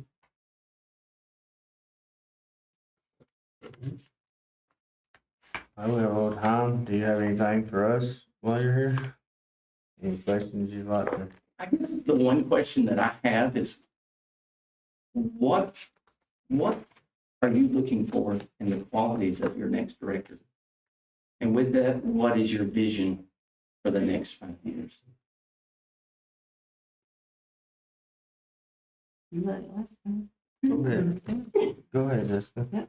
Oh, well, as I told someone else earlier, personally, I'm looking for someone that has strong leadership, a strong leadership quality to them.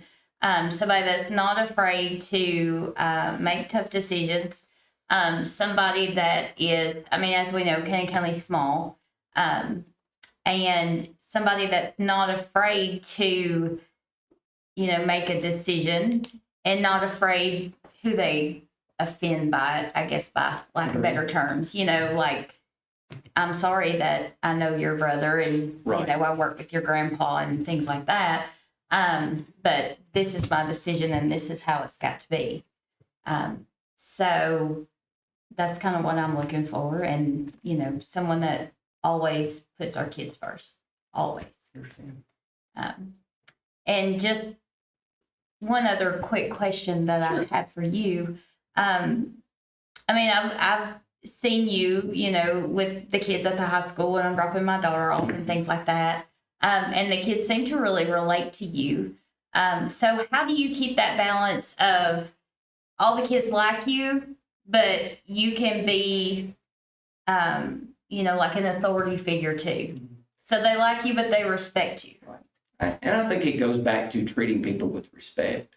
Mm-hmm. They know that I'm fair, Right. and I'm going to treat them, regardless of who you are, I'm going to treat you fair. Mm-hmm.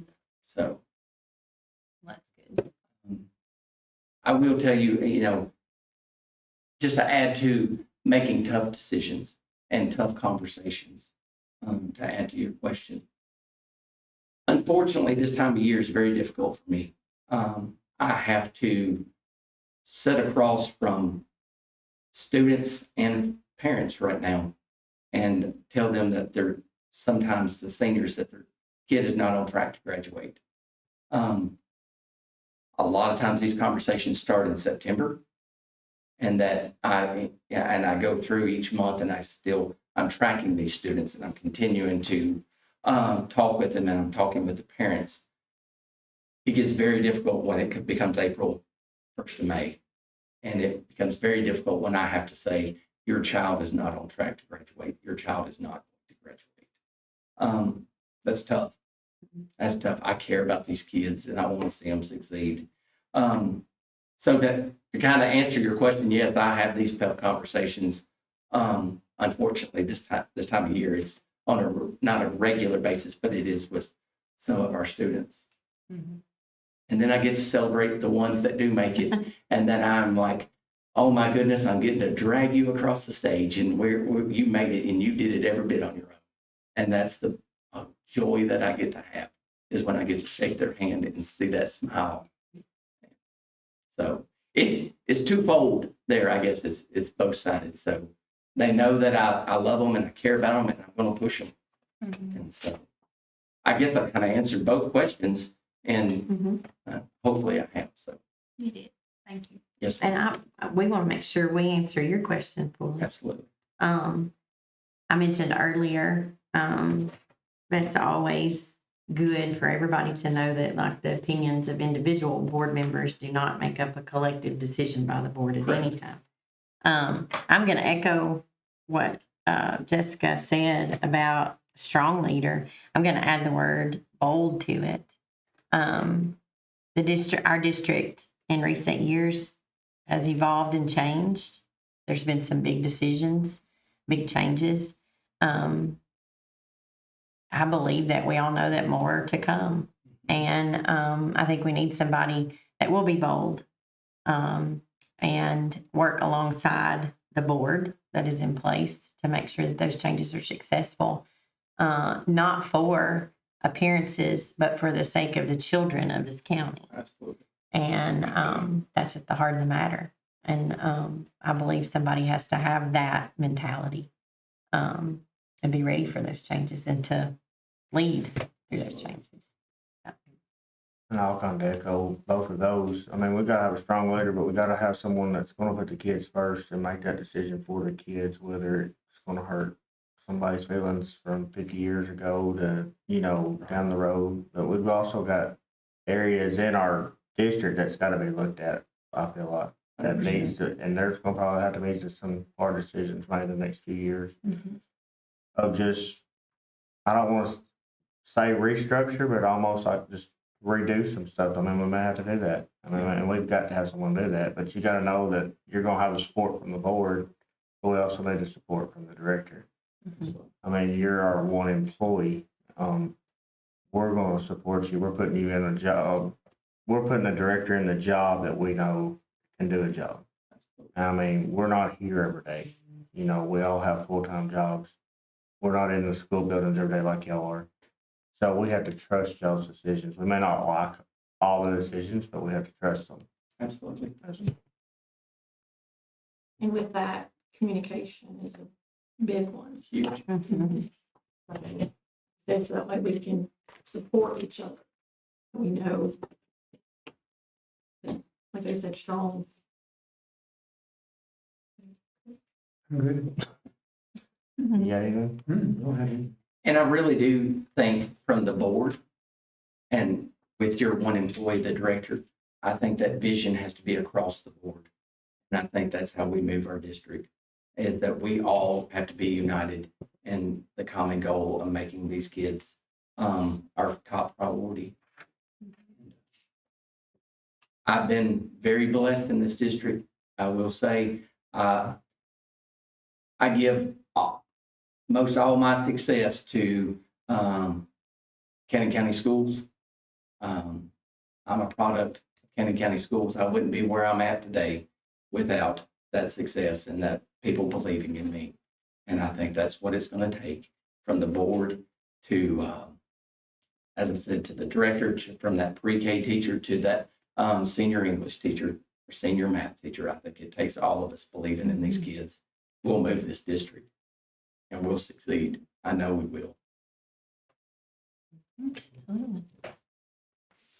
Y'all good?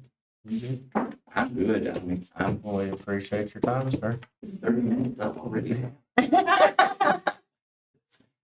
So, well, guys, thank you very much. If you don't have any other questions for me, We're good. okay. All right. Thank you. Y'all have a great Thank night. you. You too. Thank you.